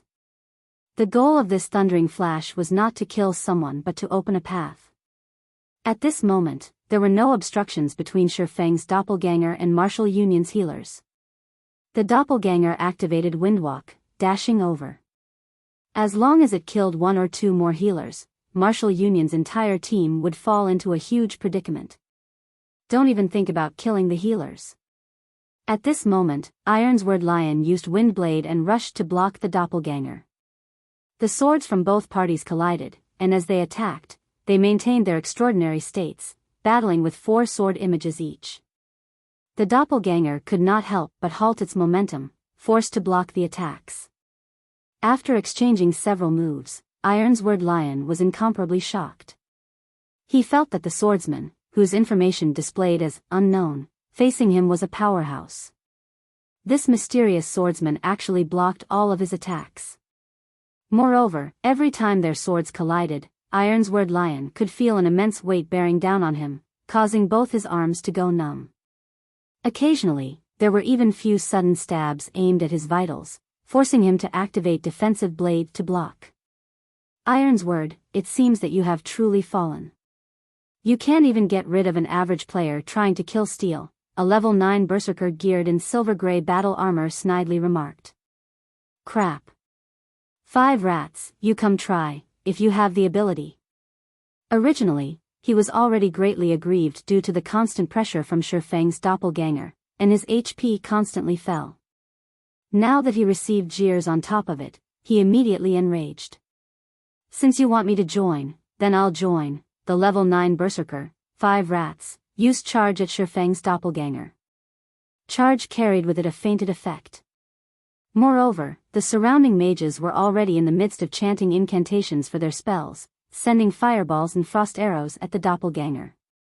The doppelganger activated Defensive Blade. It dodged the incoming magical attacks while it gradually closed in on Martial Union's healers. The level 2 Defensive Blade aided the doppelganger in mitigating the damage from the attacks it received. However, 5 rats followed up his charge with a break, greatly reducing the doppelganger's speed. You 3, get rid of him, Unstable Devastation commanded the 3 assassins, pointing. He did not have the time to think about an idiot who was attempting to kill, stealing a team with around 40 players remaining. After receiving the command, their assassins immediately rushed at Shi Feng's doppelganger. Receiving the focused fire of over a dozen players, although the doppelganger managed to dodge a majority of the attacks, it still received a relatively significant amount of damage. The doppelganger's HP continuously fell, and within a moment, only 30% remained. Ha ha ha. I didn't think that it would be a fat fish with brain problems. Judging on the exchanges made and damage caused, 5 rats determined that this mysterious swordsman's equipment was exceptional. As long as he could kill the swordsman, he would definitely drop a lot of good equipment. The reason 5 rats thought so was that a single normal attack from the mysterious swordsman dealt him around -100 damage. Meanwhile, his normal attacks also chipped away 100 of the swordsman's HP. However, the problem lay in the fact that the mysterious swordsman used a one-handed sword, while he used a two-handed sword. In God's domain, a two-handed weapon's attack power was much higher than that of a one-handed weapon, and the damage a two-handed weapon caused was normally around twice that of a one-handed weapon. Due to the strong power stored within a two-handed weapon, every attack from the weapon could cause a devastating amount of damage. Meanwhile, the damage a one-handed weapon could cause was much less. However, its attack speed was much quicker. As a result, the average amount of damage dealt by both weapons, in the long run, was about the same. However, 5 rats had only managed to deal -100 damage to the mysterious swordsman. It showed just how good the mysterious swordsman's equipment was. Unfortunately, it is still too little. It would be great if they could send more people over. In the distance, hidden within a bush, Shi Feng was slightly depressed as he saw that a dozen or so players attacked his doppelganger. He bitterly thought, forget it, I shouldn't be too greedy. I should reel in the net, now. Abruptly, Shi Feng's doppelganger burst with power. It suddenly leaped into the air. The abyssal blade in the doppelganger's hand then started to emit flames and thunder, immediately releasing a blast of elements towards the most crowded location.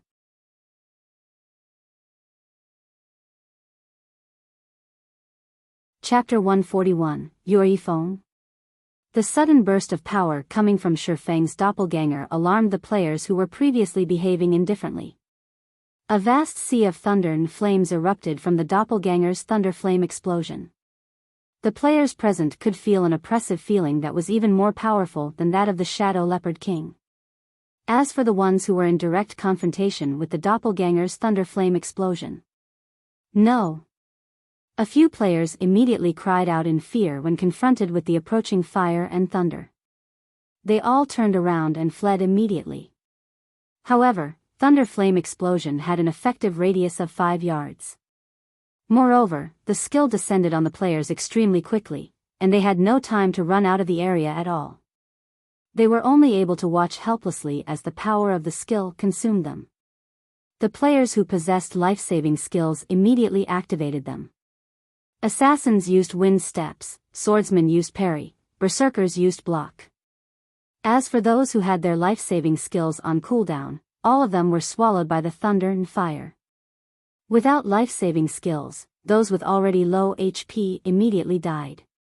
In the end, 4 members of Martial Union died from the doppelganger's thunder flame explosion, while the remaining survivors all heaved a sigh of relief. Humph. Brat, you're dead now for sure, so just accept your fate.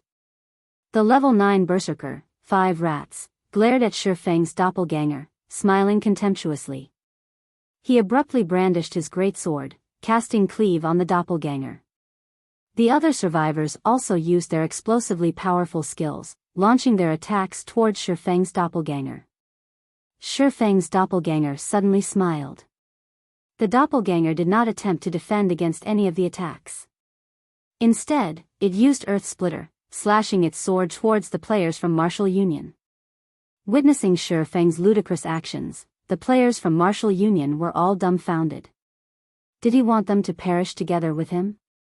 The might of the Earth Splitter was extremely great, and the attacking players were all caught by surprise. In the blink of an eye, 2 low HP players were killed by the doppelganger's sword, with 3 having their HP reduced to a critical level. Only Ironsword Lion and 5 rats still had over half of their HP. However, Ye Feng's doppelganger was similarly struck by everyone's skills, and its HP continuously fell. Within the blink of an eye, its HP was close to reaching 0. You're truly a lunatic. However, your equipment, I'll gladly receive. Greed flashed across 5 rats' eyes as he looked at Ye Feng's dark black equipment. This mysterious swordsman had taken the initiative to attack them, even managing to cull quite a lot of their numbers, so he had definitely become a red player, a huge one at that. If he were to die, he might even drop every single piece of equipment on his person. Moreover, both swordsmen and berserkers wore plate armor. Also, very little equipment at this stage of the game had class limitations. So, there was a possibility that 5 rats would be able to use some of the equipment that dropped. Ironsword Lion also heaved a sigh of relief. The mysterious swordsman before him was just too powerful. If not for so many players surrounding the mysterious swordsman, Ironsword Lion would have very quickly been killed. However, for reasons unknown, Ironsword Lion had felt a sense of familiarity when he crossed swords with the mysterious swordsman. Yet, he was unable to figure out why. At this moment, Ye Feng's doppelganger sent a faint smile at 5 rats. Swap. At the instant the doppelganger was about to disappear, Ye Feng's original body swapped positions with the doppelganger. However, nobody managed to discover this fact. The abyssal blade and silver lake in Ye Feng's hands transformed into a storm, sweeping across all the surviving melee players. 16 sword images instantly stabbed towards the players who had lowered their guards. 5 rats looked at his own HP rapidly sliding downwards, dumbfounded. His heart filled with both shock and confusion. Wasn't the mysterious swordsman in front of him supposed to be dead? So, why was the mysterious swordsman still able to attack him? Moreover, the mysterious swordsman's speed was so great that not even 5 rats himself was able to react. 2 swords, 16 sword images. Just what sort of speed was this? However, the more shocking matter to 5 rats was the mysterious swordsman's damage. Even 5 rats, whose damage and defense were the highest amongst the players present, had received over -300 points of damage from each sword image, with the highest damage reaching over -500 points. 5 rats' HP was only a measly 840 points, and even under a state of full HP, he would still be instantly killed. You're Ye Feng? Ironsword Lion glared at Ye Feng as he died, both his eyes turning incomparably crimson. His eyes were full of both shock and unwillingness. He truly did not think that he would actually be killed by Ye Feng once again. The reason he felt that the mysterious swordsman was Ye Feng was that he was extremely familiar with this move. He had been killed by this move twice before, and it would be hard for him to forget it even if he wanted to. Originally, he could have become an influential figure in Red Leaf Town, catching up to the influence of a third-rate guild. In the end, however, he was turned into a mess by Ye Feng. He had even lost his most precious pass to Blackwing City. After he placed a bounty on Ye Feng and his teammates, he in turn had a bounty placed upon him by Ye Feng, becoming the laughingstock of the entire White River City. Originally, he thought that he would be able to give Ye Feng a crushing defeat with a high bounty. In the end, however, a large majority of his guild members were crushed and ended up leaving the guild.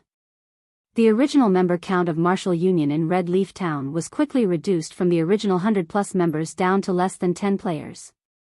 Martial Union then became the laughingstock of the players in Red Leaf Town. Now, they had prepared to surround Ye Feng, but the results had still turned out as such. Again and again, Ironsword Lion had tried to deal with Ye Feng. Yet, every single time, he ended up with failure. Ironsword Lion even believed that Ye Feng was the bane of his life. Otherwise, how could he explain his continuous series of failures? Now that Ye Feng had killed him for the 3rd time, Ironsword Lion's confidence had been thoroughly shattered. The first time, he used the excuse that he was ambushed by Ye Feng, being killed in just 2 moves. The second time, he used the excuse of not having a full understanding of Ye Feng's strength, being insta-killed in just 1 move. Now, it was the 3rd time. Ye Feng did not even use a skill this time, yet Ironsword Lion was still instantly killed in just 2 attacks. A deep fear had been instilled into Ironsword Lion. Every time he met with Ye Feng, he could feel that the gap between himself and Ye Feng was growing wider and wider. Up until this instance, he did not even possess the qualifications to go against Ye Feng. It was just like how Absolute Heaven had killed him many times over in the past. Although he frantically tried to take revenge, in the end, he would still choose to compromise. Be it Absolute Heaven or Ye Feng, both were existences that he could no longer afford to provoke. When the players from Martial Union heard Ironsword Lion's dying words, each and every one of them was greatly shocked. Being able to kill 5 players within an instant, with branch leaders like Ironsword Lion and 5 rats included amongst them. This strength was simply too frightening. So he is Ye Feng? It was the first time Unstable Devastation personally met Ye Feng. Although he tried identifying Ye Feng's information, the results he obtained actually displayed it as unknown, giving him a slight shock. Aside from Ye Feng's HP bar, there was nothing else Unstable Devastation could see. However, the dark black equipment Ye Feng was wearing was undoubtedly an equipment set. Also, due to the hooded cape Ye Feng was wearing, Unstable Devastation was unable to get a clear image of his appearance. Ye Feng held a sword of unidentifiable quality in one hand, and a treasured sword that gave off a light blue glow in the other. The treasured sword was at least secret silver ranked. Judging from Ye Feng's performance in the battle before, Ye Feng was much stronger than what Ironsword Lion had stated. If Ye Feng was already so powerful right now, he would definitely become unstoppable in the future. If Unstable Devastation were to meet Ye Feng before, he definitely would not have provoked Ye Feng, no matter what. However, Ye Feng already had an unresolvable grudge with Martial Union, so Unstable Devastation would not be courteous with him anymore. Before Ye Feng grew to unreachable heights, he needed to thoroughly nip the bud. While everyone else was observing Shi Feng's information, Shi Feng himself did not stay idle. He bent down, picking up all 5 pieces of equipment that dropped on the ground and storing them in his bag. He would be able to sell the equipment for a large sum of money. Seeing Ye Feng take away 5 pieces of equipment that were above level 5, Unstable Devastation trembled in rage. This equipment all belonged to their Martial Union, yet Ye Feng actually dared take it away right before his eyes. Shi Feng simply did not place any importance on him. Originally, I was still worried that you were an extraordinarily calm person, and that you would not show up no matter what. However, I never imagined that you were just a simple fool.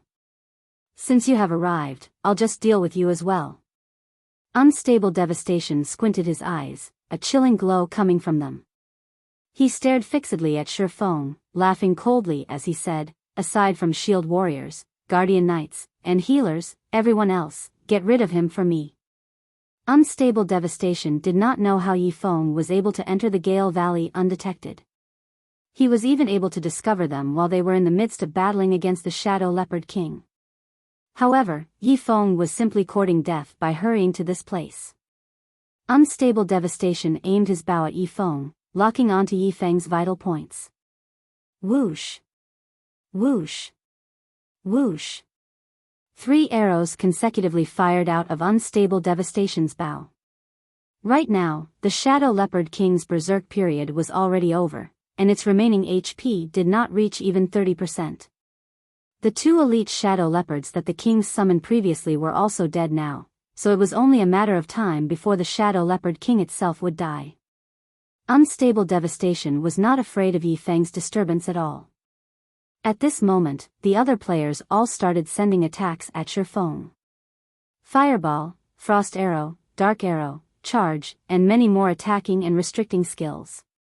Shi Feng smiled as he looked at everyone attacking him, not moving a single step. He then used silent steps to quietly appear behind the healers of Martial Union, very quickly dodging everyone's attacks.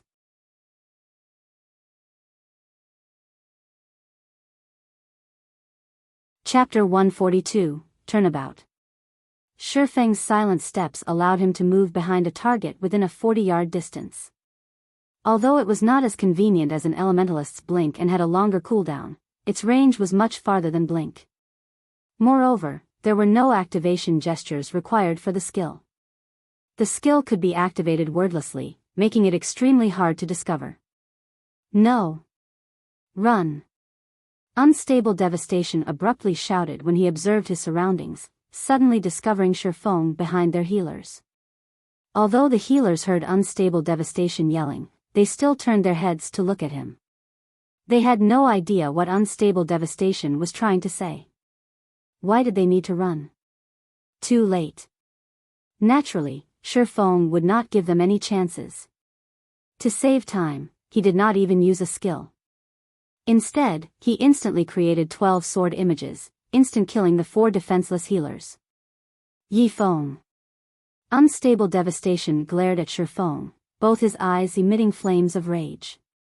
He bellowed, "You're courting death." Unstable Devastation was truly furious now. With all their healers dead, they would definitely have to pay an extremely high price to deal with the Shadow Leopard King. There was even a possibility of them team wiping, and the main culprit of this was Ye Feng. In the blink of an eye, Unstable Devastation retrieved 5 pitch-black arrows from his bag. He aimed and shot all of them at Ye Feng in succession. Fatal shot.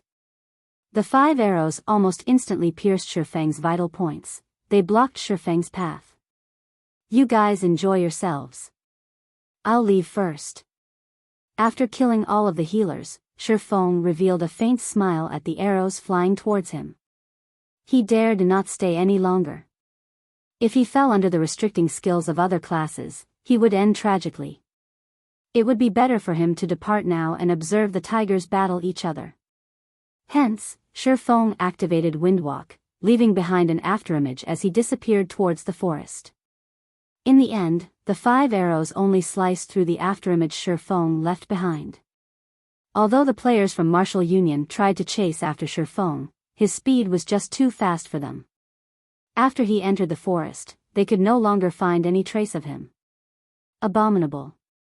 Watching Ye Feng escape, Unstable Devastation's expression turned indignant, his fists tightening. "Boss Unstable, are we still giving chase?" an assassin carefully asked. Unstable Devastation shook his head, dismal, "No." With all their healers dead, if they were to simultaneously search for Ye Feng while they battled the Shadow Leopard King, there would only be one ending for them, a complete team wipe. That would even allow Ye Feng to reap the benefits. Just the battle prowess Ye Feng displayed was enough to give Unstable Devastation a headache. If he sent only a single party to chase Ye Feng, it would be no different than serving them up on a silver platter. Without a full team, they would have no way of dealing with Ye Feng. Moreover, if Ye Feng used that extraordinary speed of his to engage in a getaway battle, a single team would not be enough to deal with him. If they rushed into the forest to chase after Ye Feng, he would simply pick them off, one by one, while they would be completely helpless. "Everyone, retreat. Don't bother with the Shadow Leopard King anymore, and prepare for an ambush by Ye Feng. Notify the other teams, and tell them to gather here immediately. If he thinks he can take advantage of me, he should think again." Unstable Devastation said in a calm tone. He suppressed his anger, calming his excited heart. The Shadow Leopard King still had 20% of its HP remaining, and they would need to throw away a lot of lives to kill it. Although it was unfortunate to give up on the Shadow Leopard King, Unstable Devastation did not believe that Ye Feng would not return to take advantage of the injured. Not only could he get rid of them this way, but he could also obtain the loot from the Shadow Leopard King. Killing 2 birds with 1 stone, who wouldn't go for such a good deal? Thinking up to this point, Unstable Devastation decided to give up on the Shadow Leopard King. Instead of letting Ye Feng gain an advantage, he would rather give up. That way, neither side would gain anything. Right now, the Shadow Leopard King still had 20% of its HP remaining. Even if Ye Feng wanted to kill it, it would be impossible. If he tried, they might benefit from it. Not only would they get to kill Ye Feng, but Ye Feng would also have reduced the Shadow Leopard King's HP even further. If Ye Feng did not intend to deal with the Shadow Leopard King, that, too, would be fine.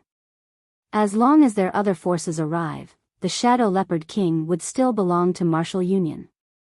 At that time, Ye Feng could only watch from the side. With unstable Devastation's command, the members of Martial Union could only helplessly retreat, giving up a good chance to kill the Shadow Leopard King. However, before the players from Martial Union could properly retreat, the Shadow Leopard King suddenly let out a fierce roar. It summoned forth 2 elite Shadow Leopards once more to chase after them. As Martial Union's players retreated and the Shadow Leopards pursued them, they discovered a peculiar matter. The Shadow Leopard King did not seem to intend to give up the chase whatsoever. It had killed many other players and even decimated most of a shield warrior's HP. Boss unstable, the Shadow Leopard King is faster than us, and it is still chasing after us. If this continues, it will wipe us out sooner or later. What do we do now? An elementalist beside unstable Devastation asked worriedly. I can see that. I don't need you to remind me. Unstable Devastation said in a huff. Unstable Devastation suffered a massive headache over the incessant pursuit by the Shadow Leopard King.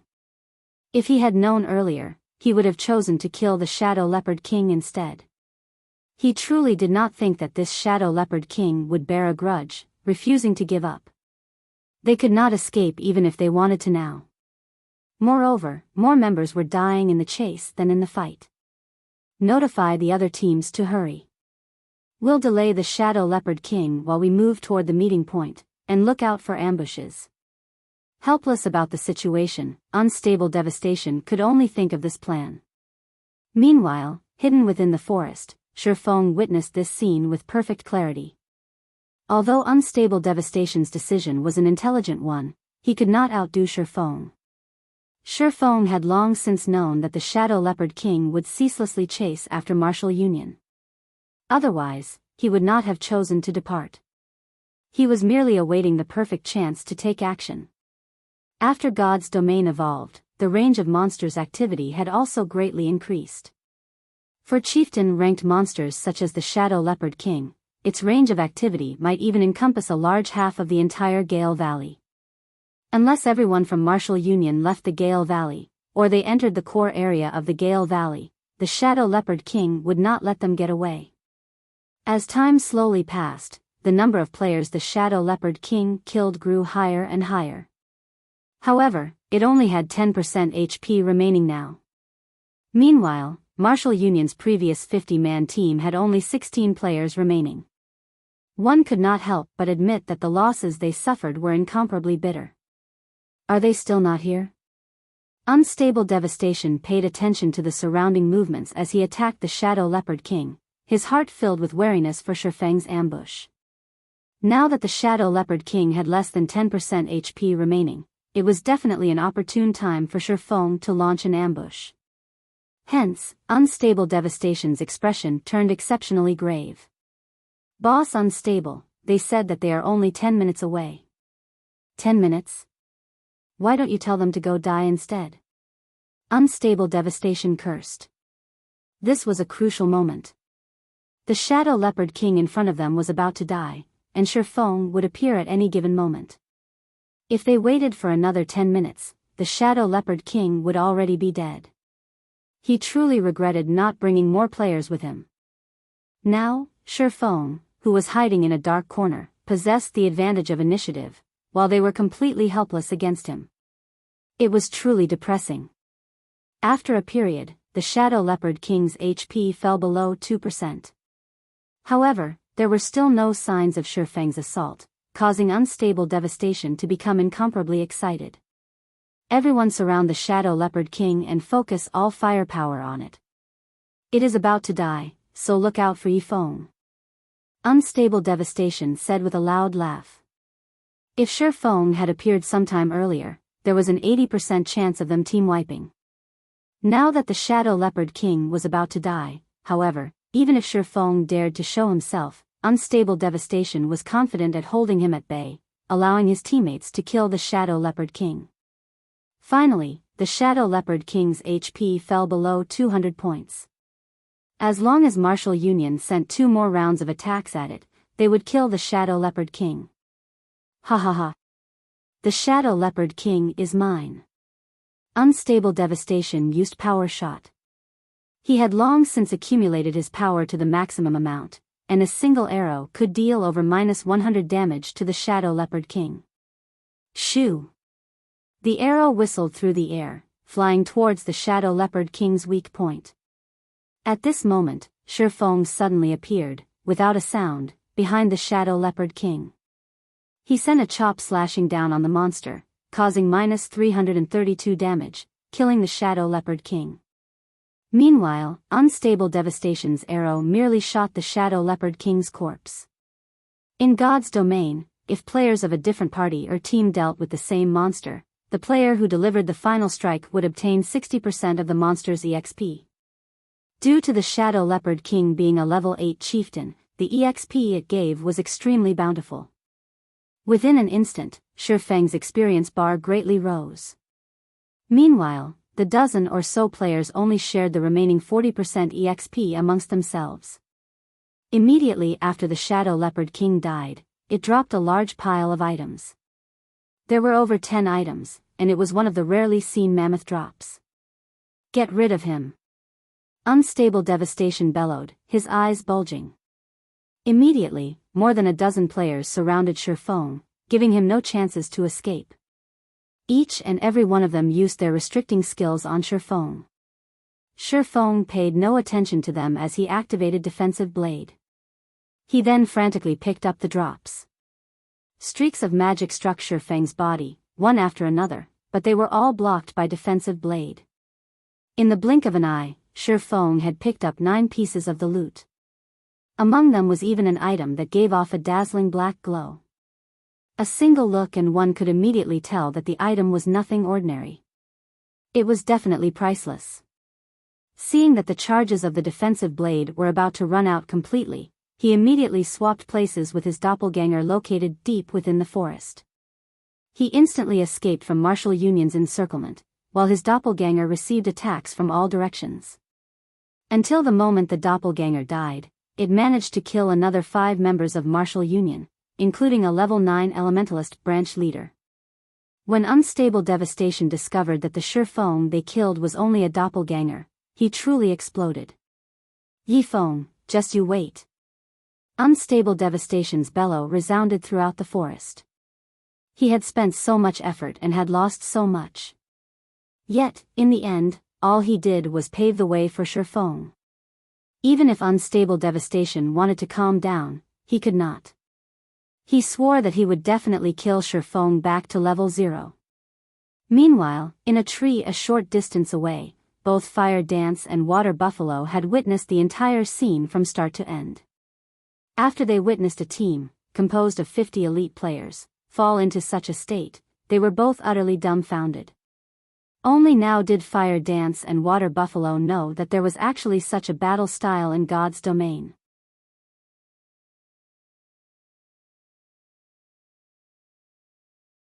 Chapter 143, Shadow's Blessing.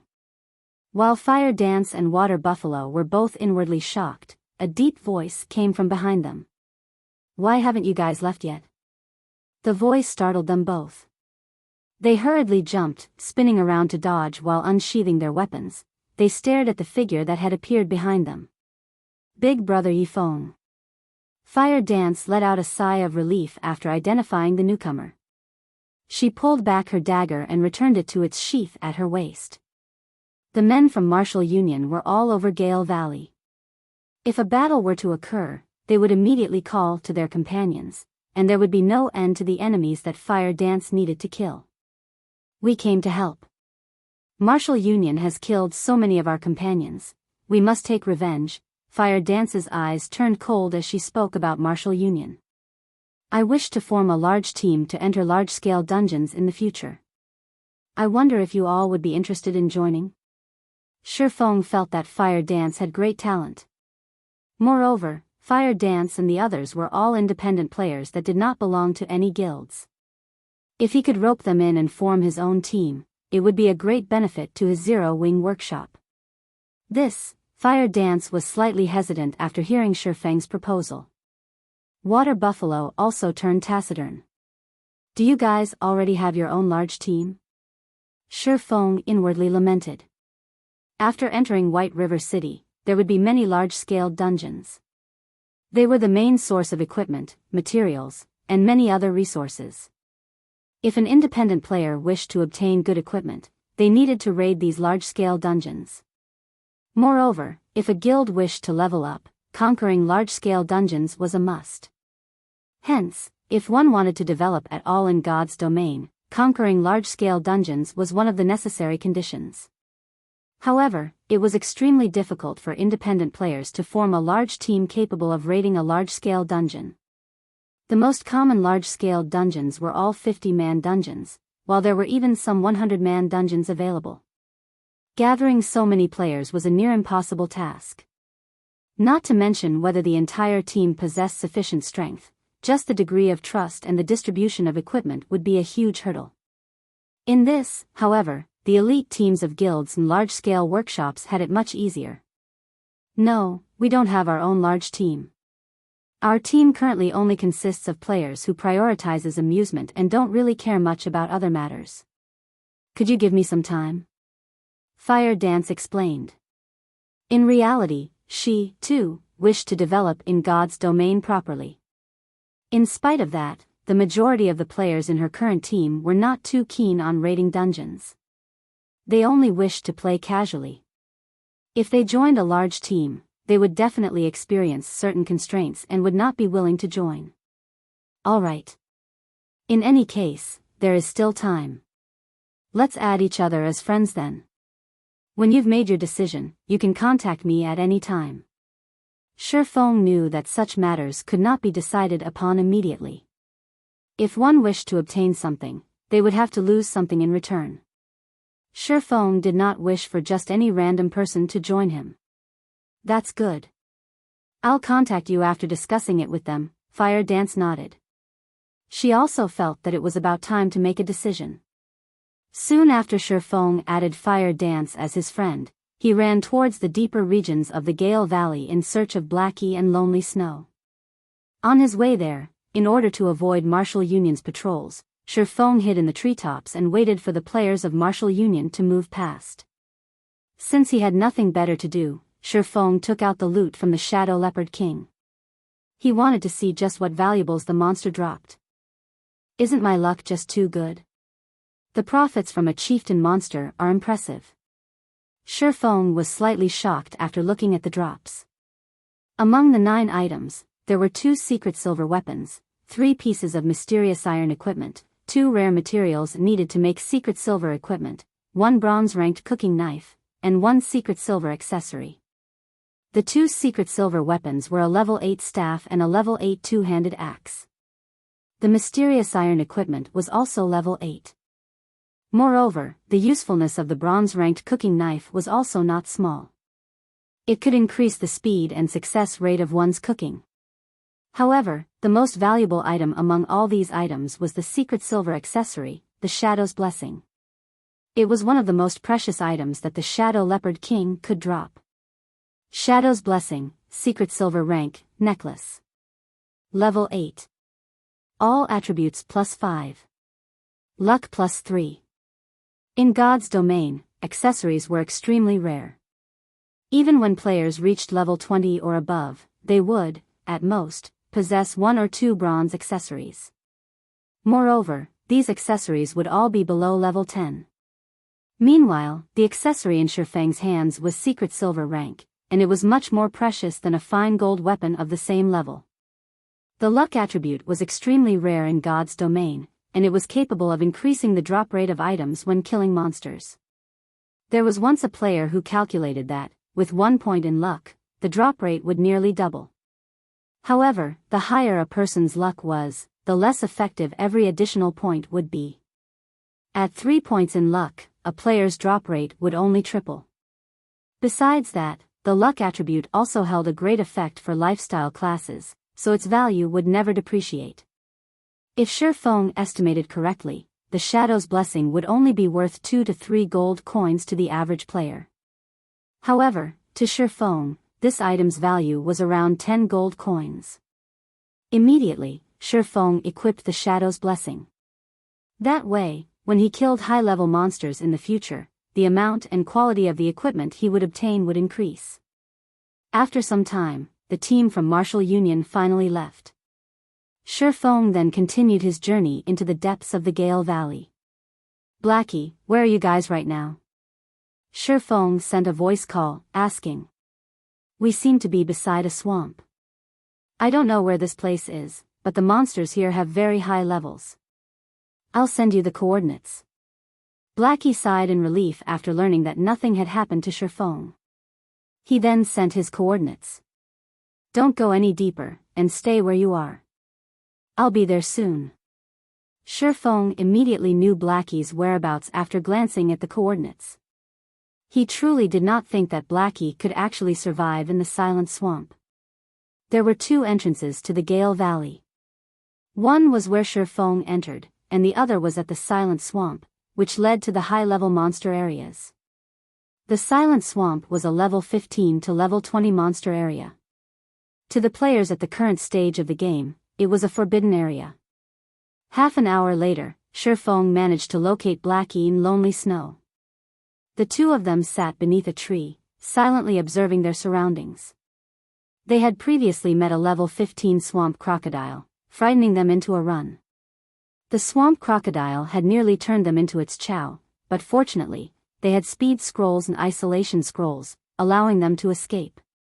After this meeting, they no longer dared roam. As expected of Brother Feng, you avoided Martial Union's search and arrived here safely. Blackie immediately felt that there was hope for them when he saw Ye Feng walking over. Let's leave this place immediately. This place is simply too dangerous. Lonely Snow nodded in agreement.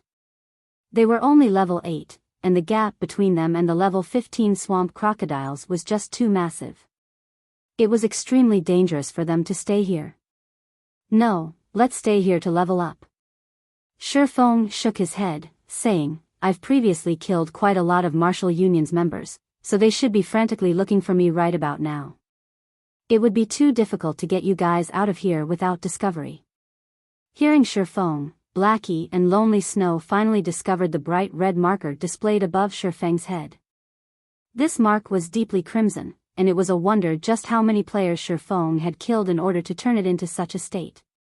However, it was only right when one thought about it. Martial Union's men currently filled the Gale Valley, and it would be impossible for Ye Feng to arrive without being seen. Ye Feng would have encountered some players from Martial Union on his way. With Brother Feng's skills, he would have no problems facing 3 to 4 players at a time. He has definitely killed a lot of players on his way here. Thinking up to this point, Blackie and Lonely Snow were extremely moved.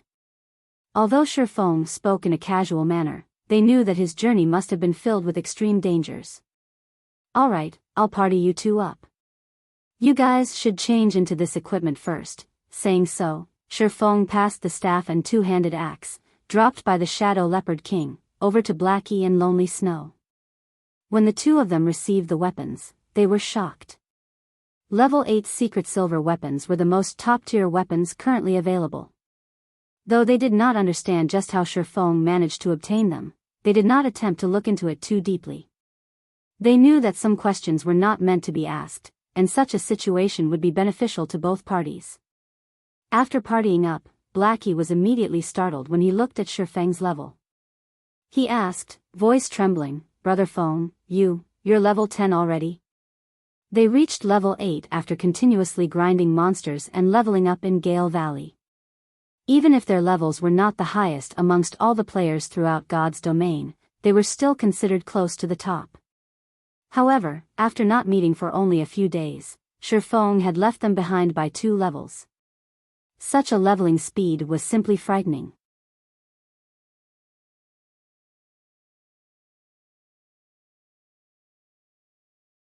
Chapter 144, Forming a Party. In regards to Blackie's and Lonely Snow's shock, Ye Feng merely nodded in reply. Brother Feng, your leveling speed is just too fast. The highest leveled player I've previously met was only level 9.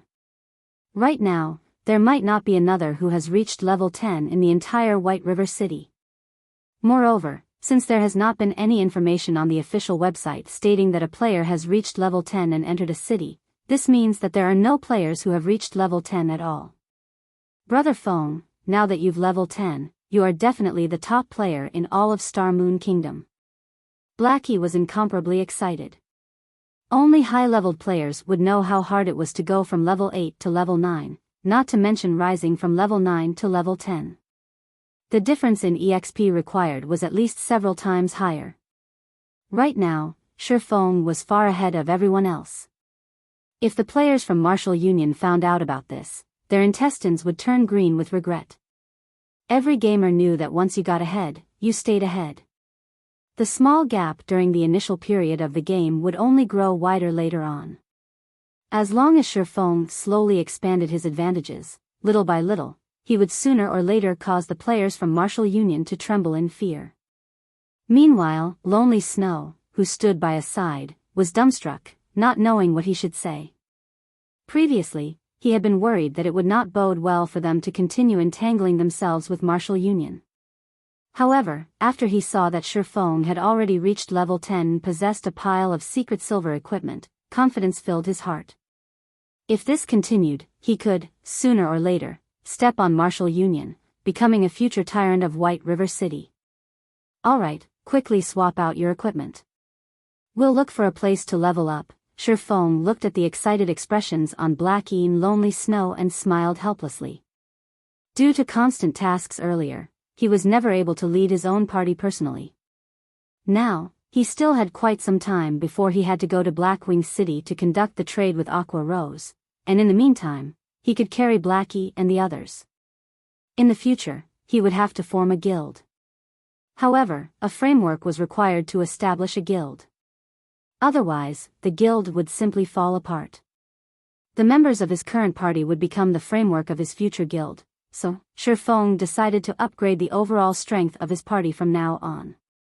If the members of his party could reach level 10 a step earlier and enter White River City, it would be a tremendous help to him in the future. Blackie and Lonely Snow looked at each other, smiles on their faces as they changed into their new equipment. Previously, the two of them wore level 5 to level 6 bronze equipment, mixed in with a few pieces of mysterious iron equipment. Now, however, the majority of their equipment consisted of level 8 mysterious iron equipment, matched with a few pieces of level 8 secret silver equipment. Their strengths greatly increased with this. If they met Martial Union now, they would not end up in such a sorry state. Brother Feng, if we are going to level up here, what will happen to Cola and the others? They say that they're under constant surveillance and going out into the fields to level up is extremely dangerous, Blackie worriedly asked. Relax, I've already told them to do something more meaningful in town. We'll call them over after Martial Union leaves the Gale Valley. At that time, you two might even have a fright when you meet them, Ye Feng said with a smile. Seeing Ye Feng's mysterious smile, curiosity swarmed both Blackie and Lonely Snow about the task Ye Feng had given Cola and the others. Just what sort of quest could it be to shock them? Alright, let's level up then. Ye Feng wordlessly smiled at the two's puzzled expressions. In actuality, having Martial Union focus on Cola and the others was not a bad thing at all. Before, while they had been busy leveling up, Ye Feng stopped them from completing the quest. Now that they couldn't out and level up, they could give the quest a try. If Cola and the others could truly complete it, he would be able to carry out his plan with much less effort and more confidence. Although the Silent Swamp was a level 15 to level 20 monster area, the outer edge of the swamp was only a level 15 monster area, while the inner regions were level 16 to level 18 monster areas.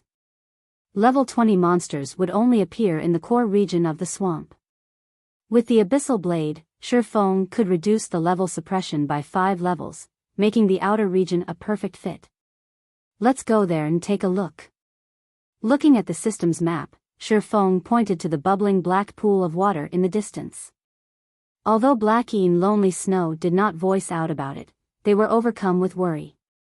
After all, level 15 monsters owned this place. Even if they received an upgrade to their equipment and could challenge level 10 common monsters without much of a problem, level 15 monsters would still annihilate them. Just as Ye Feng and the others set foot beside the black-colored pool, a mass of bubbles broke out across the surface. A pair of black, shiny eyes surfaced from the pool, staring at Ye Feng's party from a distance. "Brother Feng, I don't think this place is safe. Look, a large pair of eyes are watching us from over there." Blackie looked at the fist-sized eyeballs, anxiety gripping his heart. He definitely did not think that the monster hidden in the water was common. While Blackie spoke, the monster in the pool surfaced, its gigantic figure slowly revealing itself to the party. Steel-skinned hippo, elite rank. Level 15. HP 6000/6000. "Brother Feng, let's leave. That's a level 15 elite. If it chases us, we'll suffer the consequences." Blackie panicked as he watched the steel-skinned hippo closing in on them. Naturally, Ye Feng knew that Blackie in Lonely Snow could not contend with a level 15 monster, not to mention an elite. However, Ye Feng had his own strategies for dealing with monsters with special weaknesses, and the steel-skinned hippo belonged to this category. After the evolution of God's domain, everything in the game became more realistic. The weaknesses of these hippo-type monsters also increased as a result. As long as players could find a way to deal with said weaknesses, these monsters would be very easy to deal with. Shortly after the steel-skinned hippo revealed itself, another group of swamp hippos surfaced in the black-colored pool. There were over 20 of these swamp hippos. Swamp hippo, common rank. Level 15. HP 2000/2000. Watching these hippos leave the pool so overbearingly, rushing towards them, Ye Feng took out an isolation scroll from his bag. He then softly said, "You guys use an isolation scroll as well." Hearing Ye Feng's order, Blackie and Lonely Snow immediately took out their own isolation scrolls. The isolation scroll was only effective against monsters up to level 15. When used, the scroll greatly reduced the user's presence, turning them half-transparent for half an hour. After the two of them used the isolation scrolls, they discovered that the hippos had suddenly stopped their movements, looking around in confusion. It was as if they had become invisible to these hippos. Hippos have very bad vision, and they cannot see clearly beyond a certain distance. After using the isolation scrolls, our bodies are close to transparent, so they cannot see us, Ye Feng explained. Blackie, use your dark arrows to attack the steel-skinned hippo, but pay attention to maintain a distance of at least 25 yards.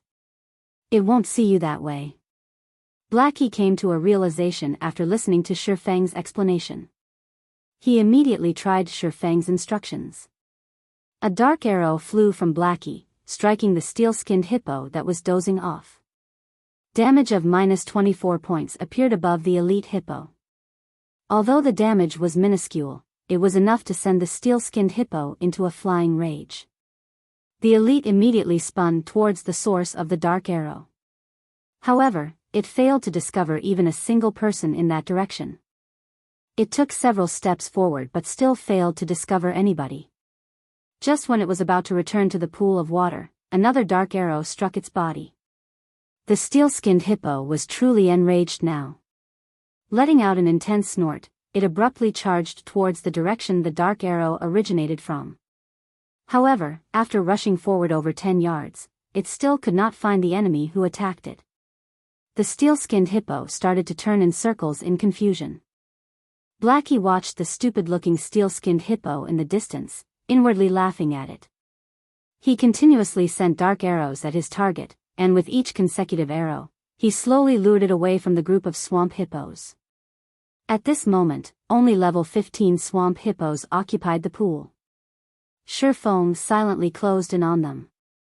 After closing a distance of 20 yards, the swamp hippos finally discovered Ye Feng.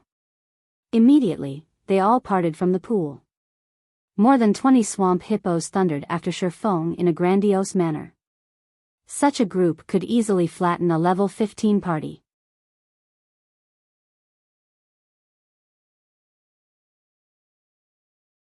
Chapter 145, Might of the Devil Flame, 1. The swamp hippos were each the size of a small car. When over 20 of them charged forward, it was like being run over by 20 cars going full speed. The earth trembled under the combined weight of the swamp hippos. Their imposing aura surged forth, instilling shock and awe into all observers. In the distance, Lonely Snow, who observed this scene, wore a nervous expression. He tightly gripped the secret silver-ranked great axe in his hands. He wondered just what their party leader, Ye Feng, intended to do. This was a group of over 20 level 15 swamp hippos. Not only did these monsters possess thick hides and sturdy muscles, but they also possessed 2,000 HP each. Just judging by how the earth trembled with each step, one could easily tell just how powerful these swamp hippos were. If that kind of body plowed into Ye Feng, the consequences would be unimaginable. However, Ye Feng remained extraordinarily calm as he silently awaited the arrival of the swamp hippos. 15 yards. 10 yards. 5 yards. Just as the swamp hippos were right before him, Ye Feng finally took action. As Ye Feng raised the pitch-black abyssal blade, it released a chilling glow. Green arcs of electricity abruptly appeared on the blade, producing crackling sounds. Ye Feng then slashed down, the abyssal blade pointing at the incoming swamp hippos. Thundering flash. 3 electric arcs chained towards the swamp hippos, one after another. When the swamp hippos leading the charge noticed these arcs of electricity moving towards them, their bodies instinctively trembled. Though they tried to halt their feet to dodge these electric arcs, the swamp hippos at the back crashed into them. As a result, none of them managed to dodge the incoming attack. In the end, they received all 3 hits. After the electric arcs flashed by, the squealing of pigs at slaughter filled the surrounding space. The smell of something burning also filled the air. A series of damages appeared above the 20-plus swamp hippos, creating a dazzling sight. Every swamp hippo received frightening damages of -356, -481, and -648. Some even received critical hits, suffering damages of over -1,000 points, their HPs immediately falling to 0. The remaining dozen or so swamp hippos were burnt black. Their HP bars also dropped to dangerous levels, turning a bloody red color. Moreover, a debuff icon appeared beside their HP bars, damage amplification. All damage received increased by 20% for 20 seconds. Immediately, fear surfaced on the faces of all the surviving swamp hippos. They all wished to scatter and escape. Ye Feng gave them no chance whatsoever. With a sudden leap, Ye Feng jumped into the airspace above these swamp hippos. He raised the silver lake, the sword giving off a faint blue glow as it carried with it the power of thunder and fire. Ye Feng loosed a thunder flame explosion in the midst of the swamp hippos, thunder and fire exploding outwards, devouring every single swamp hippo. With the damage amplification effect, this attack of Ye Feng's caused over -900 damage on the swamp hippo, instantly killing every single one of them. The gigantic figures of the 20-plus swamp hippos fell to the ground with a loud boom, shaking and trembling the earth. The scene was similar over 20 small cars descending from the air, heavily smashing into the ground. When the bodies of the swamp hippos collided with the ground, the resulting impact generated gusts of wind that spread to the surroundings, causing the leaves and branches of the nearby trees to snap and float in midair. Lonely Snow, watching this scene from a distance, was completely dumbfounded. Be it the visual or physical sensation, both impacted him greatly. Ye Feng caused over -1,000 damage to the level 15 swamp hippos, ending their lives in just 2 moves. Just how high of an attack power was required to achieve such a feat?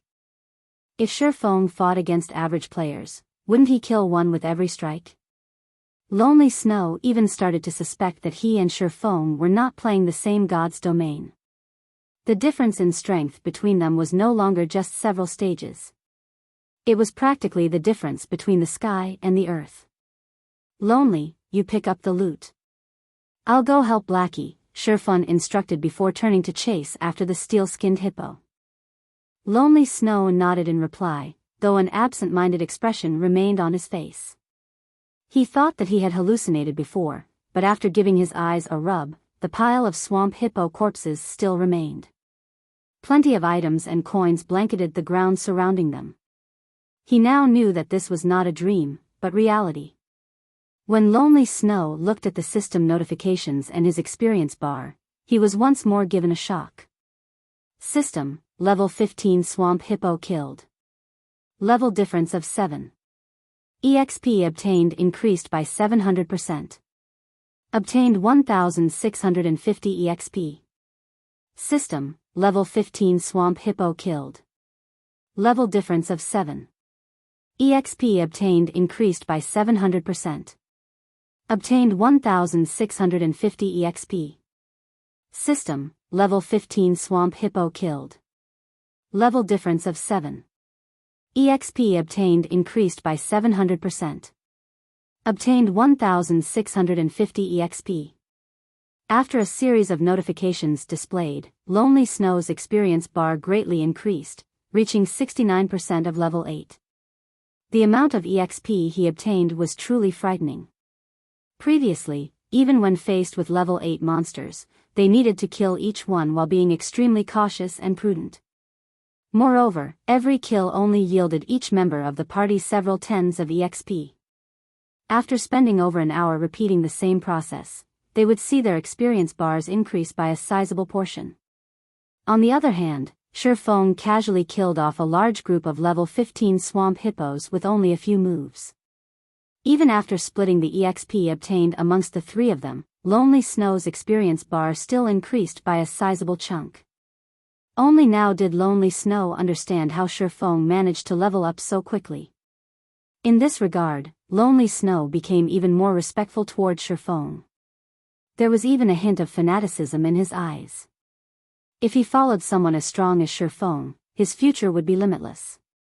Even if he could not become Ye Feng's equal, as long as he continued struggling forward, he could still become a true expert one day. On the other side, Blackie was still toying around with the steel-skinned hippo, continuously decreasing the elite hippo's HP. However, not only did the steel-skinned hippo had a very high recovery rate, but its HP was also very high. It would recover a lot of HP every 5 seconds. Moreover, Blackie's attacks could only inflict a tiny amount of damage. If he wanted to grind away the steel-skinned hippo's life completely, he would need at least 20 minutes. And yet, instead of tiring, Blackie grew even more excited. Dark arrows flew from his hand, one after another, each arrow bringing Blackie even more joy. The reason Blackie reacted this way was that challenging monsters of a higher level in God's domain was extremely difficult. Meanwhile, he was currently bypassing 7 levels to challenge a level 15 elite monster. If he spoke of this feat in the future, he would enjoy supreme glory. It was this sense of achievement that became the largest motivation for Blackie. Blackie, use Evil Whip, Ye Feng said in the party chat after hurrying over. Okay, seeing Ye Feng arrive, Blackie knew that it was time to deal with the steel-skinned hippo. As Blackie's chanting came to an end, 9 black barbed vines sprung up and bound the steel-skinned hippo's 4 limbs, restricting its speed. However, the steel-skinned hippo's strength was just too high. In the blink of an eye, one of the vines snapped, while the remaining 8 were only a small matter. At this moment, Ye Feng used Wind Blade, rapidly arriving behind the steel-skinned hippo. Instantly, 3 sword strikes landed on the steel-skinned hippo's body, the collision producing glittering sparks. Seeing that the attacks from his swords had only dealt -22 damage each to the steel-skinned hippo, Ye Feng was slightly speechless. It was as expected of the steel-skinned hippo. Its physical defense was truly frightening. It also possessed its innate steel skin, reducing all physical damage it received by 70%. If even Ye Feng could only cause slightly over 20 damage to the steel-skinned hippo, a normal physical damage dealer would most likely cause 2 or 3 damage. This rate of damage certainly could not contend with the steel-skinned hippo's regeneration speed. Ye Feng's attacks had yet to end. He immediately followed up with a thundering flash, the 3 electric arcs causing -125, -160, and -211 damage. The steel-skinned hippo was instantly enraged. It spun around, charging at Ye Feng. However, with the thorny vines restricting it, the steel-skinned hippo's turning speed was slowed. This situation gave Ye Feng the chance to evade its charge easily.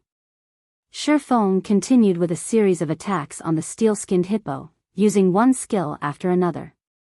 However, the damages his attacks managed to cause were generally very low. AO. Enraged, the steel-skinned hippo abruptly jumped. It intended to use War Stomp. War Stomp was Hippo's killing move. When used, the skill would cause all enemies within a 15-yard radius to enter a fainted state for 5 seconds. Reacting quickly, Ye Feng immediately cast Abyssal Bind on the steel-skinned hippo. The hippo's movements immediately halted, and its War Stomp cancelled. Originally, Ye Feng did not think that there would be any issues. However, a chilling sensation pervaded his entire body, preventing him from moving a muscle. All of his skills were unusable. This is the Tier 1 magic, Death's Lock. Ye Feng was astonished. With his many years of experience, he immediately knew what sort of attack struck him. This was definitely not a move of the steel-skinned hippo. Not bad. This is something that I specifically prepared just for you. You can be at ease and be on your way. A black figure suddenly appeared behind Ye Feng. This figure was precisely the Absolute Heaven, the expert assassin Ye Feng had met before. In the same moment Absolute Heaven revealed himself, the silver dagger in his hands sunk into Ye Feng's back. Absolute Heaven's ambush instantly caused -357 damage. You're tuning into the Biyao's Wuxia Chronicles YouTube channel. Don't forget to subscribe and join us on this journey to catch the most captivating stories.